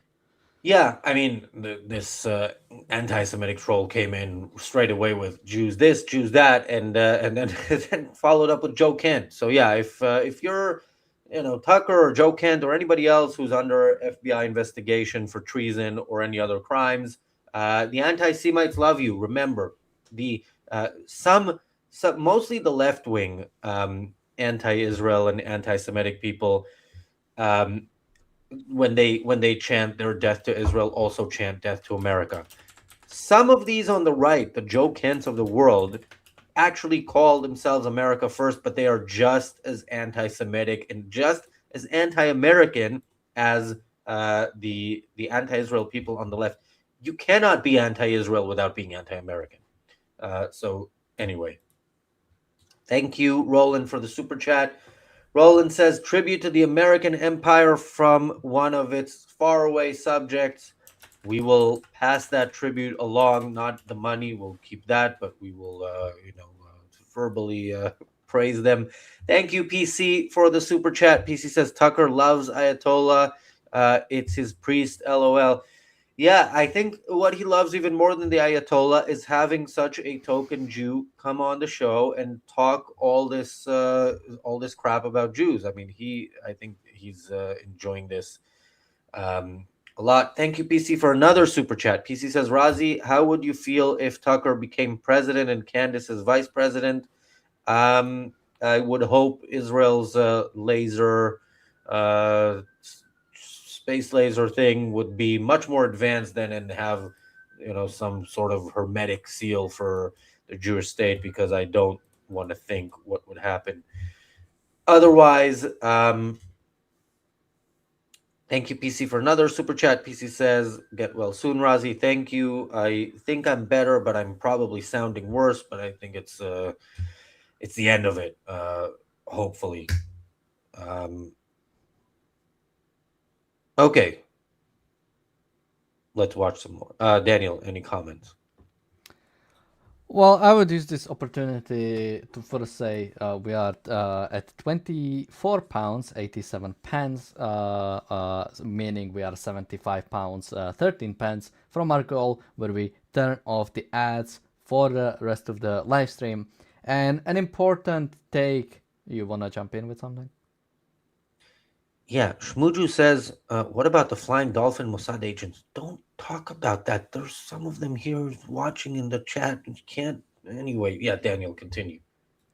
I would just give a reminder to people that as much as it's important to stay on top of things, pursue your values, your other values, or your positive values in the real world. Like yesterday, I said, new patch note came on Dota 2, and they removed facets, which I'm great supporter of and great fan of, and I enjoyed several games on the new patch already. So I would recommend pursue your positive values all day, every day. That's what life fundamentally is about. And of course, some of your values are also, watching out for the bad guys. And this is what we try to bring you. We're sort of like the Mossad watchdog. And Daniel, one can also wear their values on their T-shirt or hoodie. Oh, I thought you meant I'm just gonna transform this into. But yes, Razi, people can wear their values on their selves. For example, the Nikos Guevara t-shirts or the ARCUK for Profit shirts that are just $35. That includes shipping, worldwide shipping. So that's all end cost, $35. Or the Nikos Guevara hoodies that are just $65. Wait, yeah. Can we get a close-up? Because I'm sure YouTube is not going to remove us for this. Tucker is not going to complain that, and hopefully Nikos won't either, that we're showing this close-up. Yeah, people, wear that. Wear it and show the world, because the world will eventually, the revolution will be worn as T-shirts. So get yours today. And remember, you get it for the low price of $35. And some of that money, we're not selling these at cost. Some of that money goes to towards supporting our work. So yeah, definitely. Somebody says I'm not wearing a Che t-shirt. That's a good start. Not wearing Che is a good start. The next step is wearing Nikos, because that's not Che. That's Nikos. But people will confuse it, and that's a conversation starter as well as a conversation ender, because who is going to argue with you when they realize what that shirt is? PC, thank you for the super chat, PC. And yeah, we do have for-profit t-shirts as well with our logo on them. PC asks, Razi, why did Tucker move to the dark side of the force? Like I've said on this channel many times, he did not move. He stayed. Actually, that is a good opportunity, Daniel, to show that older Tucker video. But remember, he was never a good guy. I mean, we have done episodes about him before October 7th, before he decided for whatever lucrative reason to go in the direction that he's going, about how evil he was when he was on Fox News and he was talking about Amazon exploiting their workers. Remember, people who signed a contract and Amazon did nothing except fulfill their part of that contract rather than go beyond it. He claimed they're exploiting. He used Marxist language to attack corporations as part of Fox News. So he was always a bad guy, but he did say very different things to what he's saying now. Let's check out this video of him talking about Israel a while ago. And Stuart Margolis is joining us now. Although we can't see him, we can sense his presence. And soon we will also see him. And okay, while we wait for Stuart, we can see Tucker. When is this from, Daniel? Like this specifically, like the clip. That's gotta like. I mean, this is the bow tie era. It's gonna be. Yeah, the bow tie era was long. I mean, he was. This looks like it was probably before Crossfire. Crossfire was his show on CNN. I mean, he's a staff writer here, so. At the Weekly Standard. That's a big deal. Anyway. Can you hear me, guys? Yes. We can hear you, but we can't see you yet. I don't know why.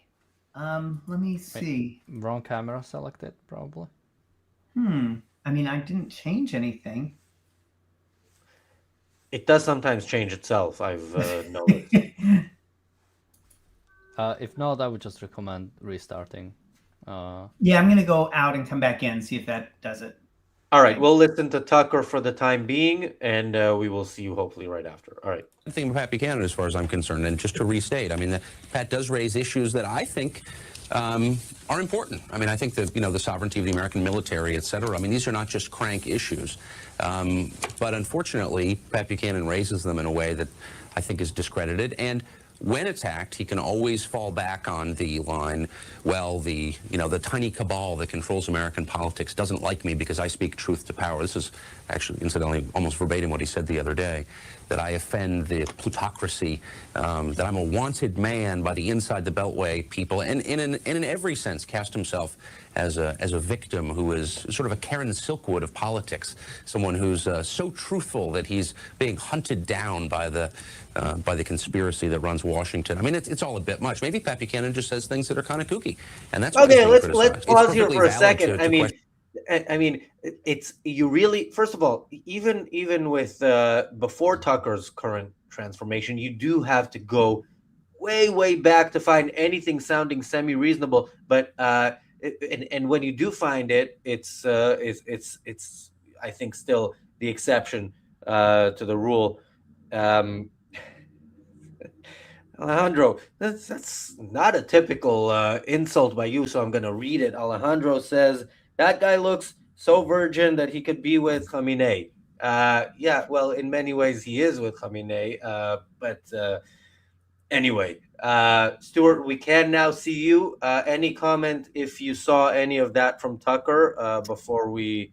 PC asks, thank you, PC, for the super chat. PC asks, Razi, when is this from? I don't think we found a date, but is it in the description, Daniel? You can check while Stuart gives us his opening thoughts. Yeah, I mean, I was just going to agree with what you had said earlier, that even early on, Tucker, I think we're also desperate for anything that resembles an ally or a rational voice that a lot of people are just too willing to overlook. So I know a lot of people that, initially were like, oh, Candace Owens, she's so great. And then they're like, oops. And same with Tucker Carlson and a lot of these people. But if you actually go back and listen to them, they were never good. They've gotten substantially worse. That is true. I mean, they've both gone, really off the deep end. I mean, to the point where I wish both of them would seek some mental health guidance, but yeah, they were never good. It's not like they were, these wonderful, wise, semi-objectivist people that went off the rails. They were always problematic, and they just got way more problematic. Yeah, I mean, with Candace, it's always been more of a thing. First of all, she's more recent, and her whole shtick was like, essentially, look, we're not racist. Here's a black woman. We're not racist or sexist. Here's a black woman, which is very racist and sexist. Like I remember every time I think of Candace, in the context of how she, became famous, I think of this Nigel Farage thing, which he did years ago, where when he was accused of racism, so he took to the stage with like a bunch of brown and black people in his party behind him, and I'm like, I'm not a fan of that. The only way I will take Tucker as an ally is against Tucker. So the fact that he's literally what he's saying about Pat Buchanan here, which is all true. Pat Buchanan did not go as far as Tucker has gone in the past couple of years. So it is good to hear in that sense. Thank you, Alejandro, for the super chat. So this is from late 90s. He wrote for the Weekly Standard between 95 and he began his job at CNN in 2000. So I didn't realize he'd been around that long.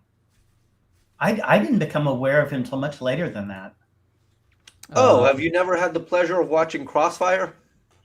No, I guess I hadn't.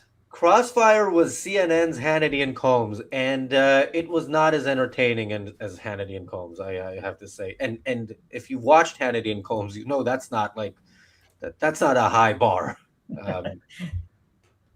He started as a fact checker for Policy Review.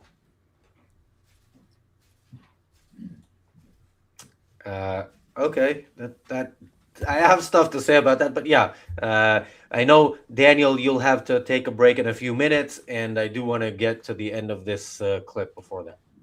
much. Maybe Pat Buchanan just says things that are kind of kooky, and that's why he's being criticized. It's perfectly valid to question America's relationship with Israel. Israel has a lobby. It's perfectly fair, as far as I'm concerned, to beat up on Israel's lobby. But I don't think that's the reason that Buchanan is being labeled an anti-Semite. It's this kind of, as I've said, this relentless bringing up topics related to Judaism. I mean, famously, Pat, always beats up on Goldman Sachs, but never Morgan Stanley. I mean, it's really hard to. There is no point at which Pat Buchanan has held a press conference and said, I really don't like the Jews. I think they're a sinister force in America. But I think, and it took me years to come to this position. I mean, I'm not throwing the term anti-Semite around. But you reach a point when you say, well, gee, here's a guy who has gone out of his way to defend Demjanjuk and other accused Nazi war criminals, who's constantly attacked Israel, who's attacked American Jews for supporting Israel unduly, who's implied that American Jews push America into wars in which non-Jews die. There really is, and again, I'm not hysterical on this subject, but I do believe that there is a pattern with Pat Buchanan of needling the Jews. Is that anti-Semitic? Yeah. I mean, after a while, you conclude it is, in some sense, anti-Semitic. I mean, Pat Buchanan obviously has a lot of personal and affectionate relationships with people who are Jewish. So on a personal level, perhaps he's not, but on a different, maybe thematic level, I think he probably is. I think that people should be allowed to have differing views on immigration. I think people should be allowed to point out the fact that there is an Israeli lobby, and yes, it's powerful, and debate the merits of that, I guess. I don't think there's, strictly speaking, anything wrong with that. But again, I think Pat Buchanan is part of the reason it's so hard to have that conversation, because he discredits it by his presence, because he gives people who watch him carefully the sense that he has another agenda that has to do with personal dislike, and that he believes in conspiracies, and that he believes that the Jews are this sinister, secretly organized force trying to affect American politics. And those aren't discussions I think normal people, sober people, should be having, because I think they're ludicrous. Wow, that's awesome.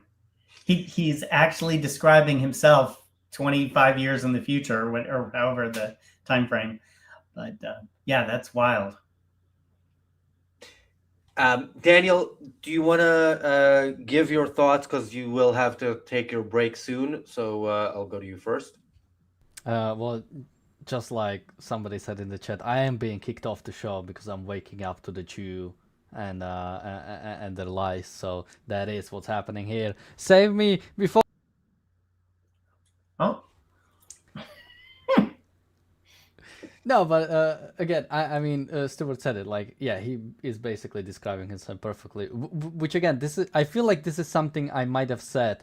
Even I have said, like, maybe a few weeks ago, a few months ago, like, if you want to have a genuine conversation about like American involvement in other countries and other countries having a lobbies in America, it's like, okay, but why are you focusing specifically on the Jews and not on Qatar or whatever, or not even like Qatar, but like generally the countries? It always Egypt, when it comes to foreign aid, like, it always starts and ends with the Jews, and that is what sort of Tucker described perfectly. Which again, this is not even like him being like insightful about this. It's like pretty obvious when you think about it. But yeah, I do have to leave now. So I'll see you guys in about 10 to 15 minutes. Okay, are you going to be able to add people if they join? Yes, I could add people. Okay, great. All right. Okay, a couple of things from that, and yeah, let's start with this. So, well, Daniel did make the point about the lobby, and this was kind of missing even in this point that Tucker was making, because okay, you want to have a conversation about, why is the conversation not about foreign lobbying? If that's the conversation, why is it about specifically the Israel lobby and Jewish lobby and yeah, whatever that means? Well, it's always about the Jews. I mean, it's really remarkable.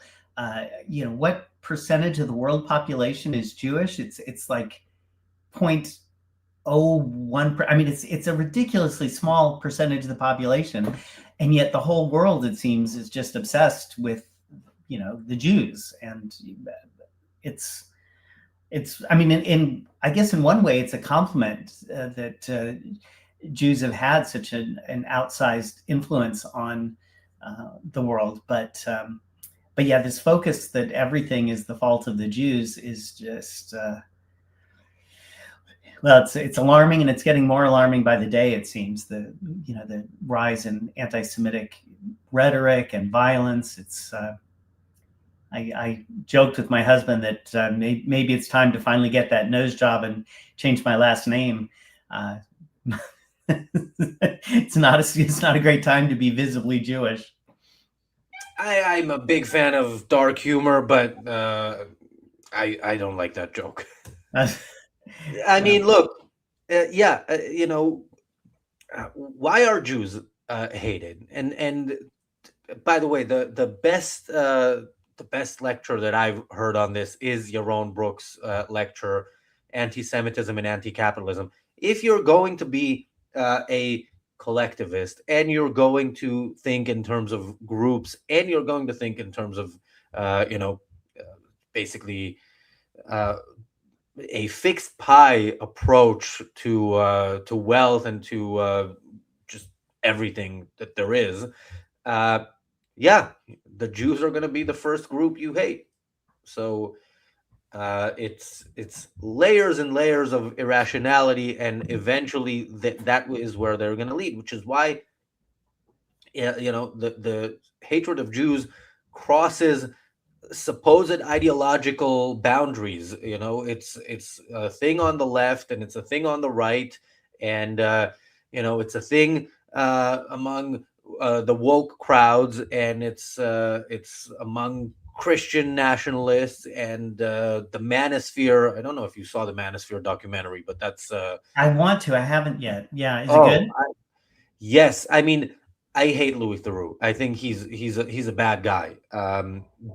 But he's a bad guy who does documentaries about other bad people, and he does them well. And yeah, this was a good documentary. It's a terrifying movement, and of course, they all also hate Jews, like among their many other issues. So, but yeah. Anyway, back to Tucker here. You notice his tone of voice is kind of it sounds also less crazy than the way he talks nowadays. Oh yeah, no, it's totally different, and there wasn't any of that insane giggling that he does periodically now. I mean, he really often sounds. I mean, just regardless of the content, just in terms of his style of speaking, often sounds unhinged now, and I don't think that was the case back then. Yeah. Yeah, and as I always say about like the whole who's paying you argument, I never like that, because the fact that somebody expresses their view as a profession doesn't mean that they're necessarily not in agreement, or doesn't invalidate the position they're expressing. In Tucker's case, it is very, very interesting, like the specific countries he defends, the specific things. Yesterday I wasn't on, but um, Daniel, James, and Jonathan were talking about Tucker's video a couple of days ago, or the segment in his show a couple of days ago, where he was talking about Sharia law, and like praising the countries that have Sharia law. I saw that. Unreal. It's like how nuts. Yeah, but it's not normal nuts, if I can call it that. It's like it doesn't make sense. I mean, and I think back to the America Fest conference of Turning Point at the end of December, and Ben Shapiro did his thing when he called out conservatives, and then and he got some cheers, and then some of the people he called out, uh, defended themselves, and they got some cheers. So there was a mixed crowd there. Tucker, when he went up there and said, "Why are people against Islam and stuff like that?" and and he got like crickets for some of what he said. And he's still pushing forward, and he is still, prominent enough and clearly successful enough that yeah, one has to wonder.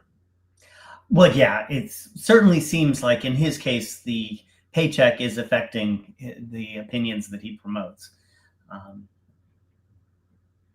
It's hard to imagine that he would be doing some of this otherwise. PC says, Razi, there is no shortage of bad people. No, but yeah, and there's also no shortage of content that bad people are creating and inspiring others to also be bad people. Earlier, PC says, PC said, Razi, Tucker is sad. He's not Jewish, perhaps. Did I read this already? But anyway, when I saw this, I'm like, yeah, I don't think that's envy. And PC also says I couldn't send that as a super chat. That doesn't surprise me. But yeah, it's this is not envy. This is something else, and perhaps someday we'll find out. And I'm still hoping. Stuart, did you see the whole story with the suspicion that Trump may have invited Tucker to the White House to tell him that there's nothing's gonna happen with Iran and so on, knowing that Tucker is gonna convey that information to the regime. I read. I mean, I've heard that theory. I don't know if it's really been backed up by any actual evidence, but yeah, I've certainly heard that allegation. Yeah, some of us are very hopeful that something will come out of it because, yeah, it remember the allegation came from him then saying in a video that the CIA is trying to like blame him for stuff and reading his texts and what have you. And I don't know if they're reading his texts or they're reading the Ayatollah's texts, and it says Tucker Carlson says don't worry about it. So, I mean, not that our government agencies necessarily stick to what they're supposed to stick to, but the CIA is certainly not supposed to be reading the texts of Americans in America. So if they are, and if they're doing it as part of their legitimate function, it's because it's showing up in, like you said, the Ayatollah's feed or some person that they are following abroad. In which case, that's absolutely something they should be doing. Old Bean Lady says, Ben got standing ovations and other speakers didn't. Yes, but other speakers did get cheers. And remember, Ben, when he got a question by that kid who was super proud of repeating whatever talking points he heard about the USS Liberty conspiracy, he also got cheers. And the woman holding the microphone seemed to agree with him. And I've, by the way, when that conference was happening, we covered it here for like a week, pretty much talked about nothing else. And I think that content is very, very good, if I may say so myself. So I recommend people go back and check it out. But some of the stuff that came out of that conference is conversations, in the lobby or whatever, of people arguing, should we have Nazis in the movement, and here's why we shouldn't, because they're Nazis. And then, yeah, but we're a big tent. Like, this is actually about, and the fact that it's a conversation should scare people. Yeah, absolutely. So, yeah. I mean, I think it's beyond really debate that there are a lot of ideological splits among this group. I mean, this is not a united front. So, yeah, it's easy to point to particular moments that support, things are going well or things are going badly, or they're turning towards, away from anti-Semitism, but yeah, you have to look at the broader picture, and the broader picture is not encouraging. There's enough people willing to tolerate Nazis that, yeah, we all should be concerned. Moody says, do you mean a turning point? Isn't that for Christian Republicans? Not sure why Ben was there. And then Moody says, oh, it was Heritage. So Ben Shapiro gave a very good talk at Heritage, calling out the Heritage Foundation for their acceptance of Tucker. And then I think it was a day later he spoke at the Turning Point conference. I don't think they're limiting themselves to Chris. They pride themselves on being a big tent, so I think it absolutely makes sense for Ben Shapiro to be there. Well, makes sense for them to invite Ben Shapiro, and if he's going to be there, absolutely made sense for him to do what he did when he was there. But yeah, I remember back in the last summer, like Charlie Kirk was sort of criticized by people for inviting Tucker to the conference, and so that was already an issue at the time. And again, Charlie Kirk wanted it to be a big tent. Erica Kirk seems to be absolutely continuing that, and so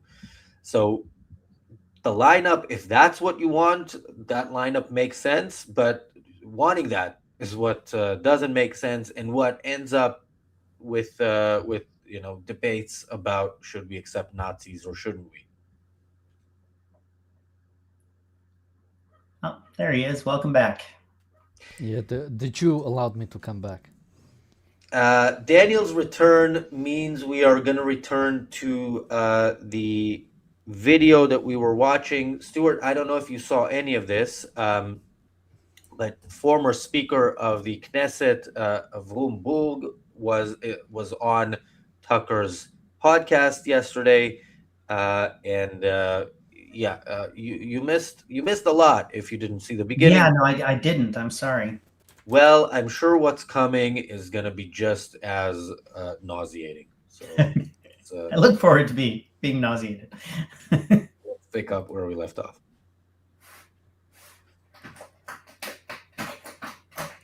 I put an end to 3,000 years of a conflict. I don't know when the counting began. And still counting. Okay, nonetheless, it's a state of mind. It's politics and history mixed.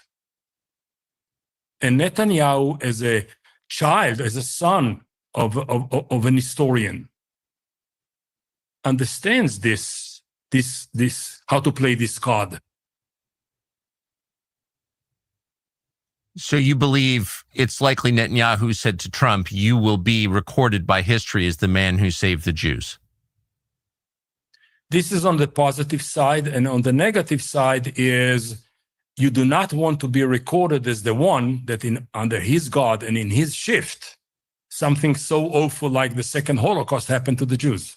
Okay, let's pause here. Let's pause here because I have something to say, and then I'm going to go make a cup of tea, but I will listen and then comment when I'm back. Yeah, I mean, we are picking up where we left off with this guy who is telling Tucker what Tucker wants to hear, which is, you think your president that you voted for is running your country? No. It is Netanyahu, and the way he's running it, the way he's telling the president what to do, is by talking about Jews and Jews in outside of Israel as well. So it's the Jewish influence thing is what he's pushing here, and he's pushing it again. He's pushing it knowing full well what it results in. This was a day or two after the terrorist attack here in London on the ambulances, the attack in Belgium, the attempted attack in Amsterdam, the multiple attacks that we, by the way, hear of a few of them, and you really need to go out of your way to read all the stories about daily attacks on Jews everywhere. What does this guy think he is achieving by saying this, other than achieving more such terrorist attacks? I'll leave that rhetorical question with you. I'll be back in a few minutes, but I am going to listen to hear, because I haven't heard the interview like separately. So when you play it again, I will hear what more they have to say. Stuart, do you have any starting thoughts from seeing him? No, I had the same thought that Razi did. It's like, what is this guy hoping to achieve by claiming this? And it just doesn't seem like anything good's going to come out of convincing even more people that Trump is just a puppet of Israel. But yeah, let's hear some more from this guy. Moon. Yes. The dark one and the one a bit more illuminated. Publicly, you speak about the lit side of the moon. I mean, in dark rooms, you speak about the dark side. Yes. We are under permanent threat. Save us. You said a minute ago that what the Israeli government has done in Gaza has permanently, or at least for the moment, made Israel into a pariah state internationally. How is Gaza seen within Israel? In order to touch such a volatile issue, I need a very brief introduction to offer you my own framing of this last couple of years. Yes. Whatever Israel did to the Palestinians since day 100 years ago, all the wrongdoings, the transfer, the expel, the demolition of 400-500 communities, the Nakba, the tragedy, the catastrophe of the Palestinians, whatever we done to them, all wrongdoings does not justify the first step and the first step towards atrocities committed by Hamas on October 7th. I agree. None. Right. And whatever Hamas did on October 7th to the Israelis, brutal, awful crimes against humanity in the bodies of my friends and my colleagues and my fellow citizens, whatever the Hamas did to us does not justify the moral crimes and maybe even crimes against humanity that Israel exercises in Gaza ever since. You have two crime scenes. Do not annihilate each other, do not balance each other, do not justify each other. You have to deal with Hamas crimes and with the Israeli crimes simultaneously, as difficult as it is, and sometimes as paradoxically as it is. Now, this is how I see it. Most of Israelis are not in my place. Most of Israelis, I mean, we can just shortly cover this. I mean, again, I think this is like wrong analysis, not just of Israeli side, but also of Palestinian side, as if like, well, one, he categorizes Israeli side as they just want to commit violence on Palestinians after October 7th for like no reason, just for the sake of it. But even characterizing Palestinians as they just want to commit violence against Jews. No, they want to wipe out the state of Israel. Now, committing violence or the kind of violence they are doing is a way to achieve that because they cannot really win in conventional terms. So they have to come up with different ways of achieving that goal, such as kidnapping people, even like the great amount of like psychological damage from the rapes, for example, like do it in this way. But he acts as if both sides just wanna like kill each other for fun. Or whatever. It's that moral equivalence that you often see, not usually from Israelis though, but the idea that it's the same, that, oh yeah, Hamas coming in and slaughtering those people, and then the IDF coming in and killing Hamas, those are just the same thing. Those are just, both atrocities. I mean, there may have been some instances of IDF soldiers doing war crimes, atrocities, I don't know, but it's certainly in war, things like rape happens. It's, and that is not in any way justifiable. But most of what the IDF is doing, and certainly the goal and the primary function as the government is doing it, is not, terrorizing the Palestinians. It is getting rid of a terrorist organization. It is defeating Hamas, not the Palestinians as such. So it's not at all morally equivalent. They're not doing the same thing.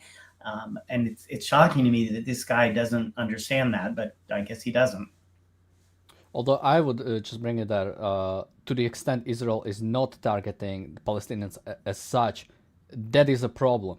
Not in terms of like simply doing violence for no reason, but recognizing the fact that it is the Palestinian people that are driving force Right. when it comes to the elimination of the state of Israel. It's it's not just Hamas. It's not like Hamas imposes themselves. Absolutely, but even given that it would not be justified for IDF to just go in and be randomly slaughtering Palestinian people. But as far as I know, they're not, or at least not. Like I said, there may be isolated instances of that happening, but that happens in any war. That U.S. soldiers were prosecuted for war crimes in Vietnam. I mean, it does happen in war, and it's horrible.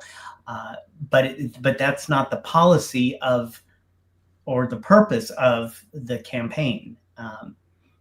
So yeah, I agree with you. I think that actually Israel has been too deferential to this sort of the Palestinian population, feeding them, for example.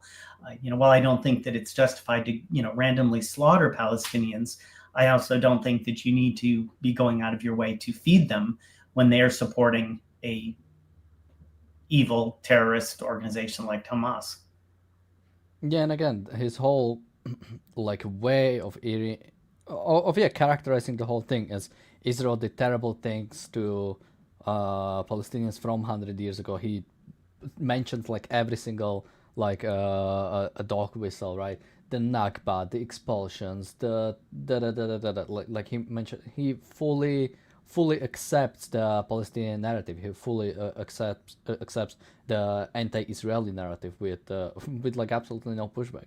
Which again is what I said about like the difference between like being a historian and being a propagandist. Like, if I wanted to, I can give you explanations for like Arab or even Palestinians, like what they are doing or how it makes sense from their perspective, right? I could give you an analysis of that, but this is not an analysis. This is like just straight up propaganda. Palestinians are all good. They never did anything bad, and it's only Hamas that did something bad on October 7th. But outside of that, Palestinians are victims, and obviously you haven't been here earlier, so you haven't seen some of the start. But earlier he was also talking about how there was the Oslo Accords, and this was the Israelis happy finally having an opportunity to have peace with Palestinians, and then Israelis screwed it up. Israelis screwed up the Oslo Accords. They didn't follow up, and they could have enjoyed peace,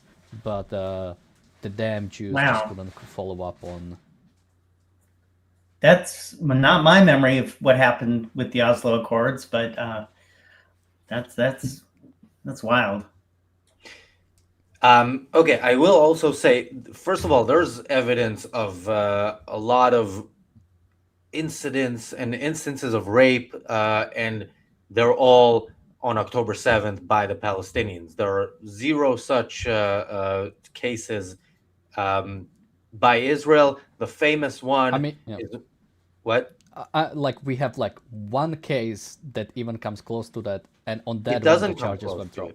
That's well, the close thing. As in that's like it was investigated by the IDF. That's and that's by the way, that's the difference in on the Palestinian side. The only way you'd get investigated is if there's some concern that maybe you haven't done it, so maybe you're kind of trying to defraud the system and get the martyrs fund money. Welfare fraud. Get what? Welfare fraud. Yeah. Some form of welfare fraud. Whereas in Israel, you will, if you do that, you do actually face some serious trouble. And what we saw there was a video of two separate incidents that was somehow combined into one video, and nobody thought of changing the date on it to make it look like it's the same day. And in the second one, soldiers are shielding a terrorist, and we don't know what happened there. So people, and now it is actually pushed as a video that shows rape, which it does not show.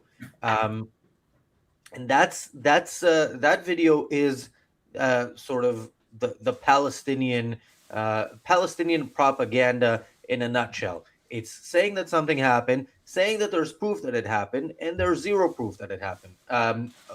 But there's something beyond that, which is the Palestinian people, the people of Gaza, were united around October 7th, as in they, the Hamas Nukhbas committed the original atrocities in the morning. Then, when others who weren't aware this is going to happen found out about it, they joined in, and then the rest of the population took to the streets to celebrate. Not a single person at any point stood up, said this is wrong, and like we can compare that to Iran, where it's much riskier in Iran. In Gaza, you can actually collaborate with Israel and get out, or you can just get out, through Egypt, or you can, like there have been people who, at some point, a year and a half into the war,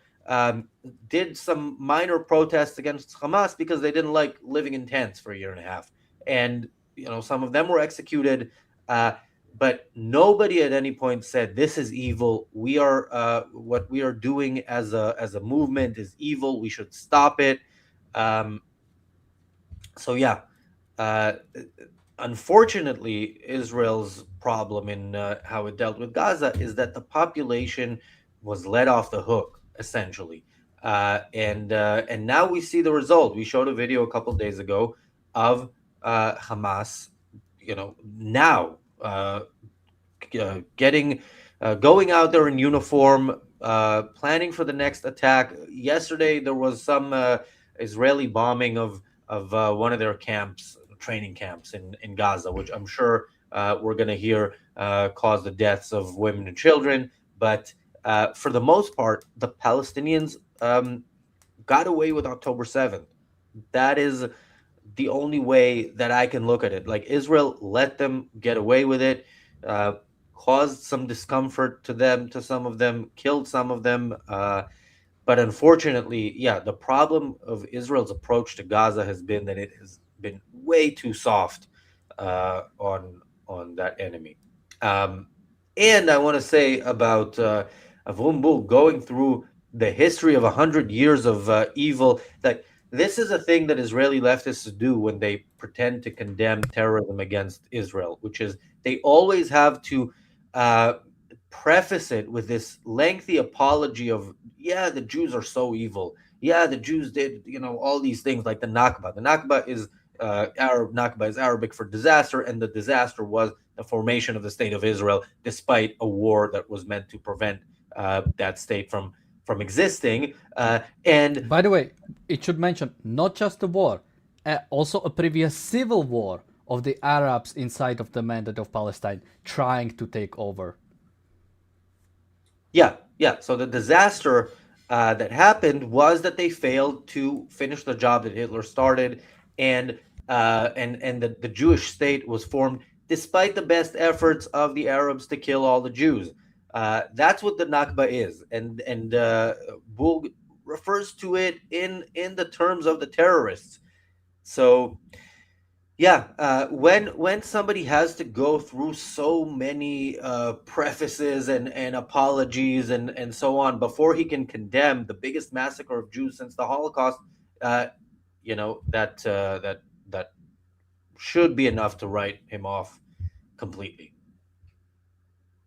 So this guy is considered part of the Israeli left?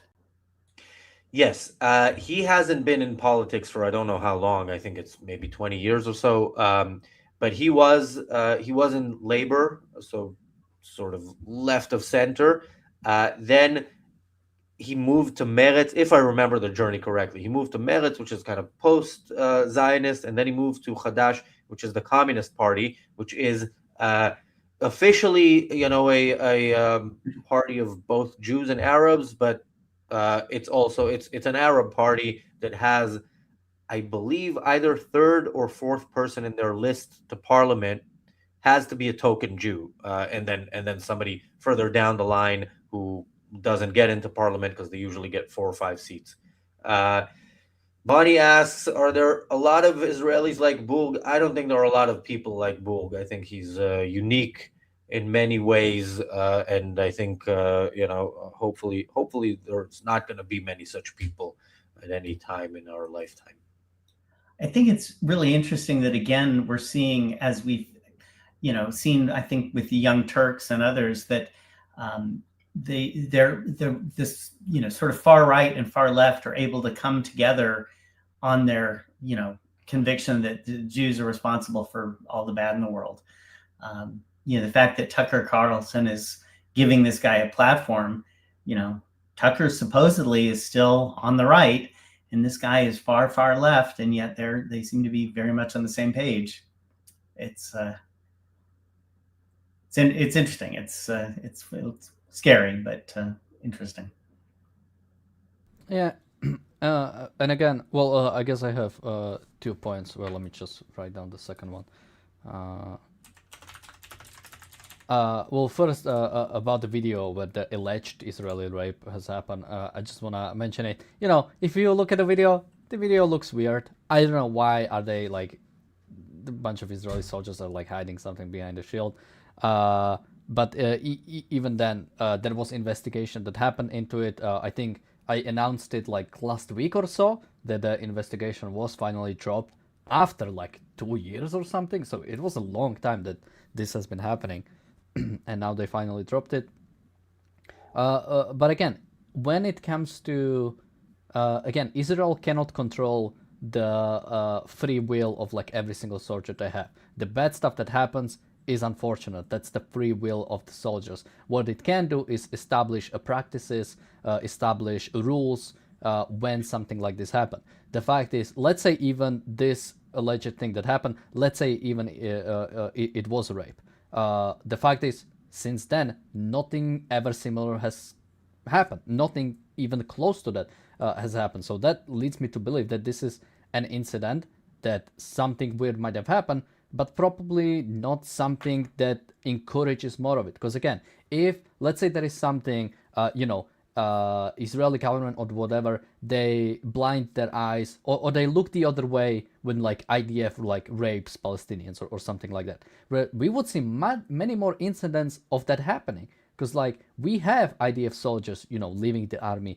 and then speaking out about the bad things that happened while they were there. I think we maybe have even covered some of that, or at least I've watched some of the documentaries where IDF soldiers speak out about certain things. Nothing even close to that has ever happened, and we cannot act as if, on one side you have Hamas using rape as a tool of war, as an active thing they do, and encourage that, and then on the other side we have one alleged rape that probably didn't even happen, and those are equal things. Like people who try to bring up the Israeli rape, they don't give a shit about like Israeli standards or like the rapes that happen. They just want to attack.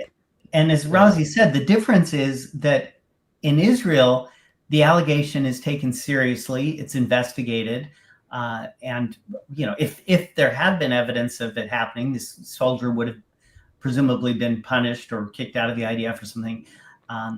And that's it's the, as you said, it's in Hamas, it's policy, it's encouraged, it's part of what they are using as a tool of terror. So you could look and say, oh, there was a rape here and there was a rape here, it must be the same. No, not at all the same. That's even granted if there even was a rape, which sounds like maybe there wasn't. But as I said, atrocities happen in war. There may have been a rape, but the difference is in one case it's an aberration, and in another case it's policy. That those two things are not the same.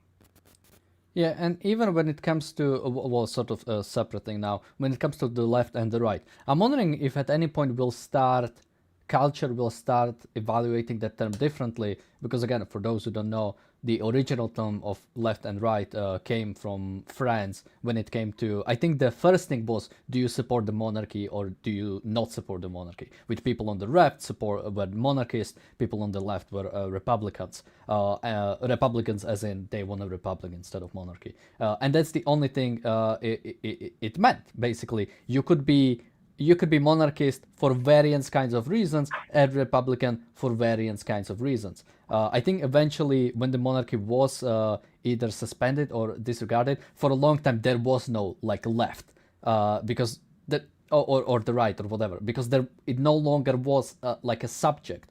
And in the same way, like when it comes to right and left, you have to look at, okay, what is the conversation of today? Because in many ways, let's say you are somebody in America who, I mean, let's say us, we believe taxation should be voluntary or something like that. It almost doesn't matter what your stance is on taxation, because it's not on a conversation of the day. It doesn't fundamentally like define you in this political landscape.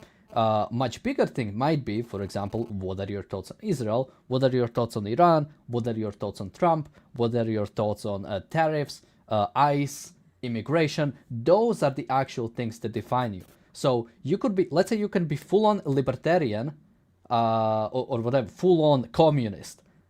Yeah, let's say you are even like a full-on communist, but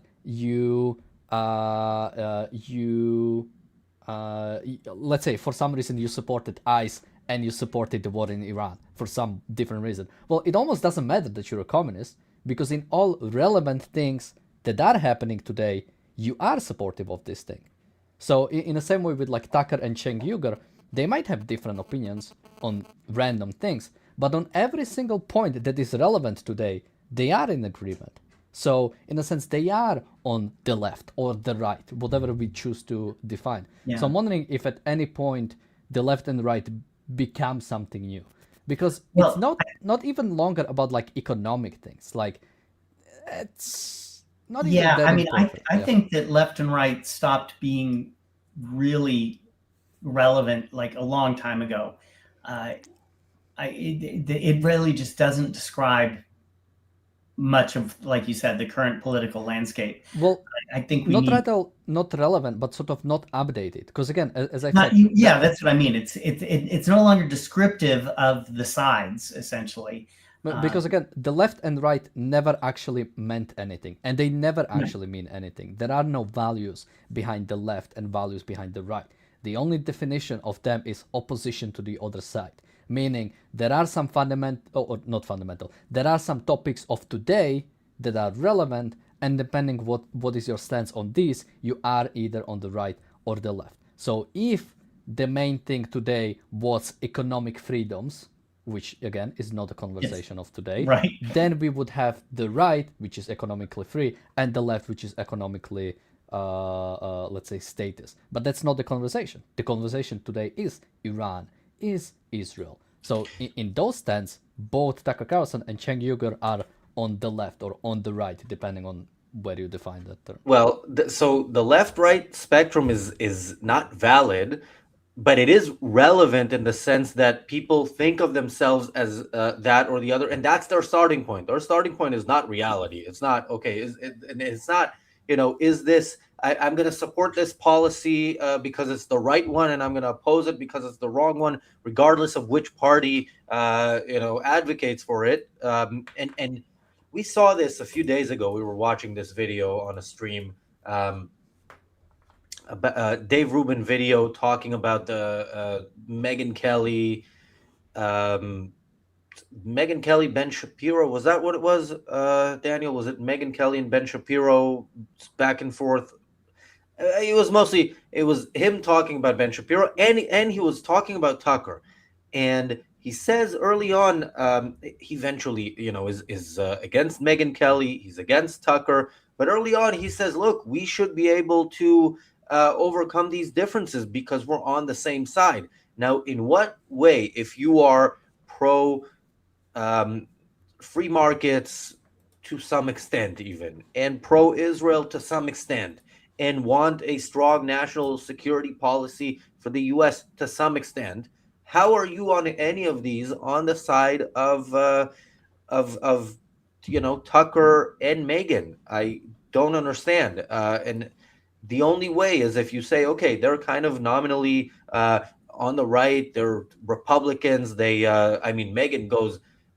We saw a Megyn video yesterday or the day before, where she really tears into Trump, but she never mentions Trump. She tears into like Lindsey Graham, who said something that is in agreement with something that Trump had previously said and is actually a good idea. And so she's not going to attack Trump under any circumstances, even though she attacks Trump under every circumstance without naming him and while naming anybody else who might be in agreement with him on any policy. So, and that's why I say, like, it's America does have in effect three parties right now, and two of them are the Republican Party, and I don't know which side is gonna win out. And it's not, again, it's not that the Ben Shapiro wing of the party is rational.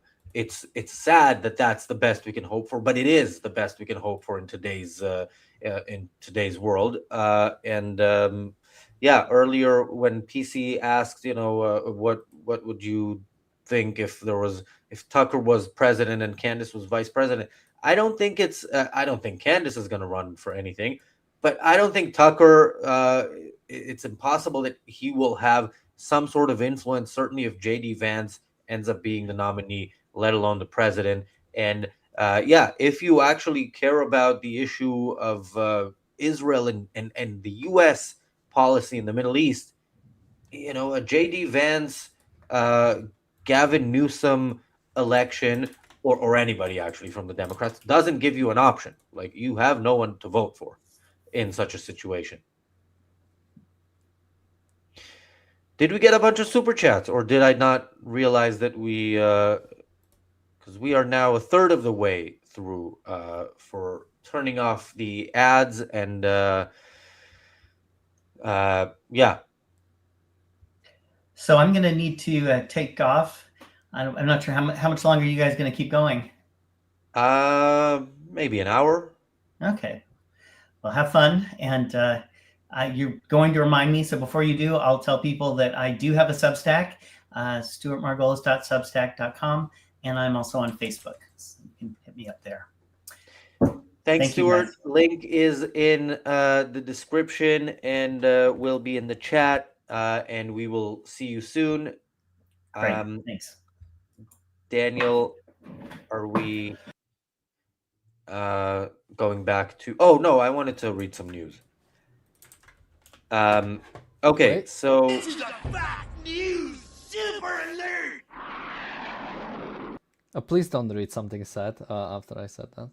Well, I'll read a few things. So Caroline Leavitt, the White House spokesperson, has said that negotiations with Iran continue and they have been productive. Abbas Araghchi, the Iranian foreign minister, has said there is no negotiation with the United States. I just want to know what's exactly... I cannot wait in 50 years when I can read about this like in history books, because we'll probably, especially because Iran will most likely be gone, even if it's not now, it will be then. So we will have like historical archives from like their own side. Like, I just want to know what was like actually happening, because this is like ridiculous. The fact that we have one side saying is like continuing and the other one saying, dude, we're just not talking to them. I don't know what they're saying. Again, like, Trump is supposedly talking to people who aren't actually in power. That's the question. Who is he actually talking to? I don't know if we know. And also, there is the other side of this, is we don't know how badly damaged the Iranian regime is in terms of sort of continuity and its functioning. The fact that what was the line from the foreign minister of Iran? As far as I'm aware, Ali Khamenei is alive. Yeah, that's the thing. And look, the fact that they have put in place a mechanism that they keep shooting and keep causing as much damage as possible, even without a clear leadership, that's a possible reason why there's fighting. There's also a report that Iran has laid mines and moved troops to Karg Island and defensive systems. This is what happens. This is what happens when you tell the enemy your next steps. So now the U.S. is kind of screwed because either this will be impossible or much more difficult to take, and certainly, like if Karg Island is taken and lives are lost, this is again one of those situations where Trump, if he's going to be honest, will have to go to the families and say, look, we could have taken it without your son being lost, but I wanted to give them a chance to show how rational actors they are. So, and of course, this also increases the possibility that if the U.S. does decide to do something there, it would have to, just go in and bomb the place rather than take it and use it in, some positive way, whether it's just the oil itself, whether it's used as leverage, whatever it's used as. So very, very upsetting to see that, again, that this war, which is the most just war that has been fought since World War II, and a war that's being fought sort of with more power and less apologies than previous wars, is still not at full speed, and that will cost lives. All right, let's listen to people who clearly hope it'll cost more lives than we hope it will, and on the wrong side in terms of where we'd like to see lives lost. They really Boog is next level in what we've seen so far from him here, and he to the point that he's actually going through why. Here's all the reasons. I spoke about this already, but it was essentially, here's all the reasons why October 7th is the Jews' fault, but it's still not okay.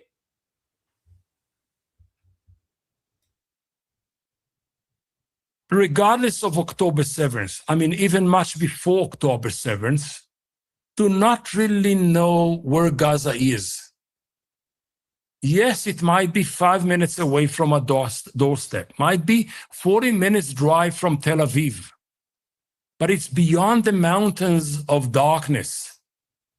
I don't know where is it. I haven't been there ever. When you look at the Israeli media, up until October 7th and 10 times more after October 7th, you never see Gazian people. You see tunnels, you see cement, you see rockets, you see demolitions, you see Hamas troops running here and there. You never see the individual Gazian people, as if there are no people there. Wait, hang on.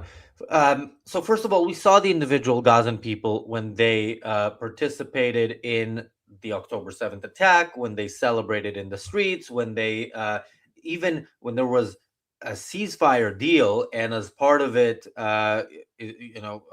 Israeli hostages were released by Hamas. Hamas terrorists, because they knew the deal was good for them, wanted to make sure these hostages get to Israel safely so that Israel doesn't bomb them to smithereens, had to protect those hostages from the Palestinian people who were ready to slaughter them. We know exactly who the individual Palestinians are, and so does this piece of shit. Also, I have to point out, there's so much stuff is like Gaza is right next to us, but we don't know where it is. People historically, in my experience, people who speak in like overly flowery, overly metaphorical, analogous language are not honest. Like it's not an honest person's way of talking. You talk to the point, you can use metaphors and stuff, but if everything you say sounds like you're trying to sound smarter than is necessary in order to just convey what you're saying. You're doing so because you are not an honest person, and this is very clearly not an honest person. Oh, so maybe there was just an expression. How has he not been in Gaza? That makes no sense to me. I don't know if he has been or hasn't been, but this was very much, a flowery bullshit. Israelis don't know where Gaza is. He didn't mean that geographically. He meant, I don't know what he meant. That's the thing. I think he's kind of explaining it at the end. But yeah, all Israelis know geographically where Gaza is, and also because they know where the rockets are coming from. But yeah, anyway. You see tunnels, you see cement, you see rockets. And the report is never about the humanitarian side of it. The report is always about insurgencies, terrorists, etc. Gaza, as the awfully expressed by my President Herzog said, in Gaza there are no innocent people. God forbid to live in such a situation that you do not believe there are no innocent people on the other side. Even Abraham the patriarch believed that in Sodom and Gomorrah there are innocent people, and God negotiated with him. But we are better than God, and we are worse than Abraham, which simply write off any innocence in Gaza. And ever since, it did not improve. Okay, I just want to pause So because in a way, people we talk about this a lot when the genocide case is brought before the kangaroo court. The case is filled with statements, and that is one of the statements that are being used. The correct statement, by the way, by a person who's not often correct. But yeah, there are no innocent civilians in Gaza is factually not something you can really dispute. Unless you look at Israel's policy, which is an ongoing dispute against that claim. From the statement Netanyahu made on October 7th, saying that our goal in this war, we're at war, we're going to bring back the hostages, and we're going to destroy Hamas. Nothing about the Palestinian people, Palestinian society, Palestinian culture that has cultivated these ideas since the ideology was founded 60-something years ago. Nothing about that. And the policy of Israel has been, and I wonder if this is something he's going to bring up, and I doubt it somehow, that hundreds of Israeli soldiers died, and one of them, it can absolutely be argued, died in a operation to save Israelis, and it was a justifiable operation. It was justifiable to put soldiers' lives at risk to save those 4 hostages, but all the others died protecting so-called innocent Palestinians. That's why there were ground operations. That's why Gaza wasn't destroyed from the air. And to the extent that it was, what was destroyed was buildings, not with the people in those buildings, because Israel believed this lie of innocent Palestinians. So Bull goes to an audience of anti-Semites, has an opportunity. If you're gonna do that, and again, a decent person wouldn't do it to begin with, but you would think if you're gonna do that, you would, throw the Jews a bone, like say something that isn't completely, look how evil Jews are through and through in everything they do at every moment. Yeah, I don't have much to add here. Gaza, it's not a blind spot. Blind spot is too technical. Gaza is the moral abyss in which Israel collapsed into. I find it so striking what you just said, because Israel is such an international country. I mean, I don't know what percentage of the population was born somewhere else, and people are always in and out of Israel. I mean, it's hardly, it's not Central Africa. Much less than you people say. The much lower part of the population, vast majority of Israelis were born in Israel. Um, yeah, but that doesn't fit the go back to Poland, chance. But anyway. Yeah, what about Mileikowski, huh? All right, more from Tucker. Africa, it's right in the Mediterranean. It's very international, as I said. So it's interesting that many Israelis don't have a sense of what's happening just right at their southern border. What do they think when they read about it? There's so much international controversy about it. When you pull up the internet, someone's getting mad about Gaza. How do Israelis respond to that?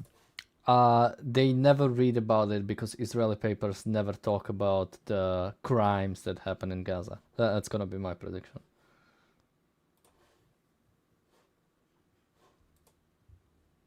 You put here two topics. The first is media report. Yes. Media, and the second one is, where is the existential reality of Israelis? Whom are we? When she asked you, the Economist editor, the right to exist, and you exploded. What is that right to exist? Okay. And I said to myself, Tucker, don't get mad at her. The question is a different one. The right to exist from the point of view of being a Jew, not from being part of the international community. Is Israel justified according to the norms it tells itself it is? The only democracy in the Middle East, the most moral army in the world, etc., etc. There, it implodes. Now, let me try to answer your question. First, about the international reports. Most of us listen to Hebrew media only and read Hebrew media only. And the Hebrew media filters most of the non-Hebrew expressions. What? We do not speak English. I mean, even listen to me with my Arnold Schwarzenegger accent, okay? What is it? I mean, we don't speak English. On parle pas français. Okay, we don't speak German. And if we read something about it, they're all anti-Semites. And the weaponizing of anti-Semitism into a kind of a thick filter that enables us to reject any kind of legitimate criticism is part of the system here. So media-wise, we have... remember Tucker in his intro said Israel is one of the most censored, or not one of the most, but he said is a extremely censored country or something like that. They didn't use any qualifier, just said censored. Yeah. And here, basically, Avrum Burg is saying, is agreeing with that in a sort of, in some sort of qualified way. One is Israelis don't speak English. Look, even I don't speak English, and he's speaking fluent English. Yeah. And yeah, Israelis speak English. Like if you don't speak a word of Hebrew and you go into Israel to visit, you will be fine. You will get by. It might not be Shakespearean English, but it is you can work with it. And then the Israeli media filter. Well, first of all, yes, news media everywhere. This is not unique to Israel, although you would think it is if you listen to this guy. Has editors and has editorial policies set by those editors or the publisher or whoever sets the policy, and that's followed. So Israel has left-wing media, whatever that means, and I think it means something kind of clearer in Israel than elsewhere, has right-wing media, and it shows parts of what's going on in the world, but the anti-Semitism in the world is consensus in most places. It's and it is consensus now in the West. and it's definitely consensus among the audience of the podcast that Avrum Burg chose to go and speak to, and he's not, and having made that awful choice, he's not then saying, I'm going to push back on any point. All he does is justify their anti-Semitism. He's saying you're right, but he's not saying generally you're right, thank you and good night. He is going point by point, saying why anti-Semites are right on everything they say. Yeah, and again, so I don't speak Hebrew media, so I don't know, maybe they hide things. But when I read about the Israeli atrocities or whatever, I can read about it in the Times of Israel. I can read about it in Ynet. Like, they'll generally cover all the supposed atrocities, being the lack of humanitarian aid or the destruction in Gaza or whatever. I'll read about it in Hebrew newspaper. Well, not Hebrew, I guess technically, but like in Israeli newspaper. So again, he is absolutely wrong. He's talking BS. Yeah, Bonnie puts it perfectly. Carlson struck gold with this guy. All he has to do is sit back and let Burg smear Israel. Carlson looks sometimes like he can't believe his luck. Yeah, I find it very difficult to read Carlson's face because it always looks always looks like something is annoying or scaring him or something like that. But I think that's probably true. He really can't believe his luck.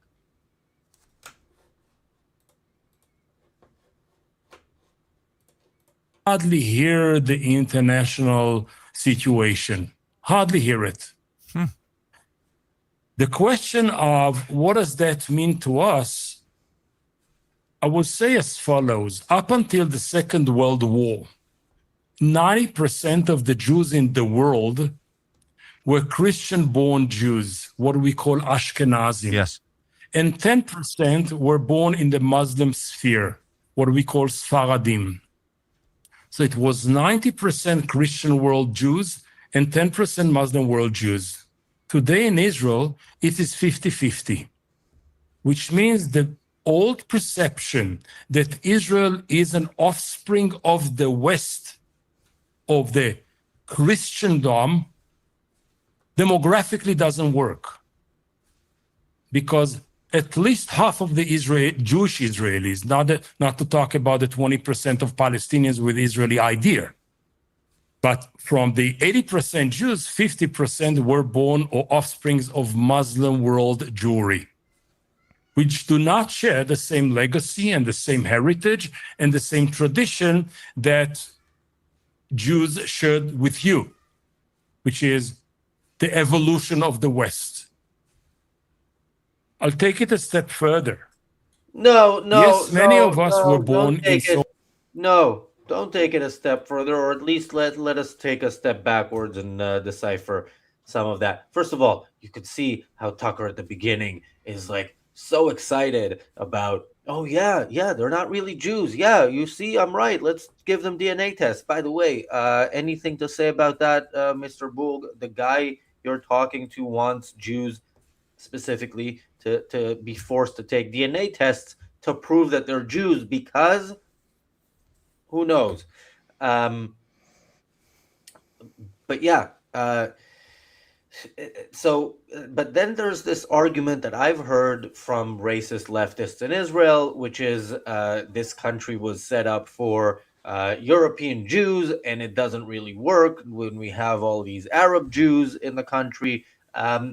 But it works. It does work because people, even people who have some racist ideas, have to some extent deal with reality and tend to make it work. And it's a shame that people have these ideas. But yes, people, unfortunately, collectivism is very popular. It is the popular way of thinking, and thinking in racial terms kind of goes along with it if you are serious enough about it, and even there, it does work beyond the way he describes it. Somebody, Romancing the Trolls, asked, "Does this guy live in a kibbutz?" I don't know. I mean, his space there does look more spacious than what I've seen in kibbutzim, and I've spent more time in them than I care to admit when I was younger. So, but then again, maybe he is some sort of more important person in the kibbutz, and he gets a bigger room. Although that really defies the ideology, but they defy their own ideology all the time. It could be just some village. Yeah. And Yeah, by the way, some of my best friends are Arab Jews, so yeah. By the way, we should mention to people, despite Razi's complexion, he is Ashkenazi. well, I'm half and half, which really Well, is but not something half, that not what? half Sephardic. Yes, half Sephardic. What? Indian Jews are Sephardic. Oh, does Sephardic just mean brown? I pretty much, but don't test Oh, me I on thought my knowledge of racism, please. I thought it means like Middle Eastern specifically. Yeah, somebody in the chat says Bulg is a perfect bait for anti-Semites. Yeah, he knows, and revels in his role here. So,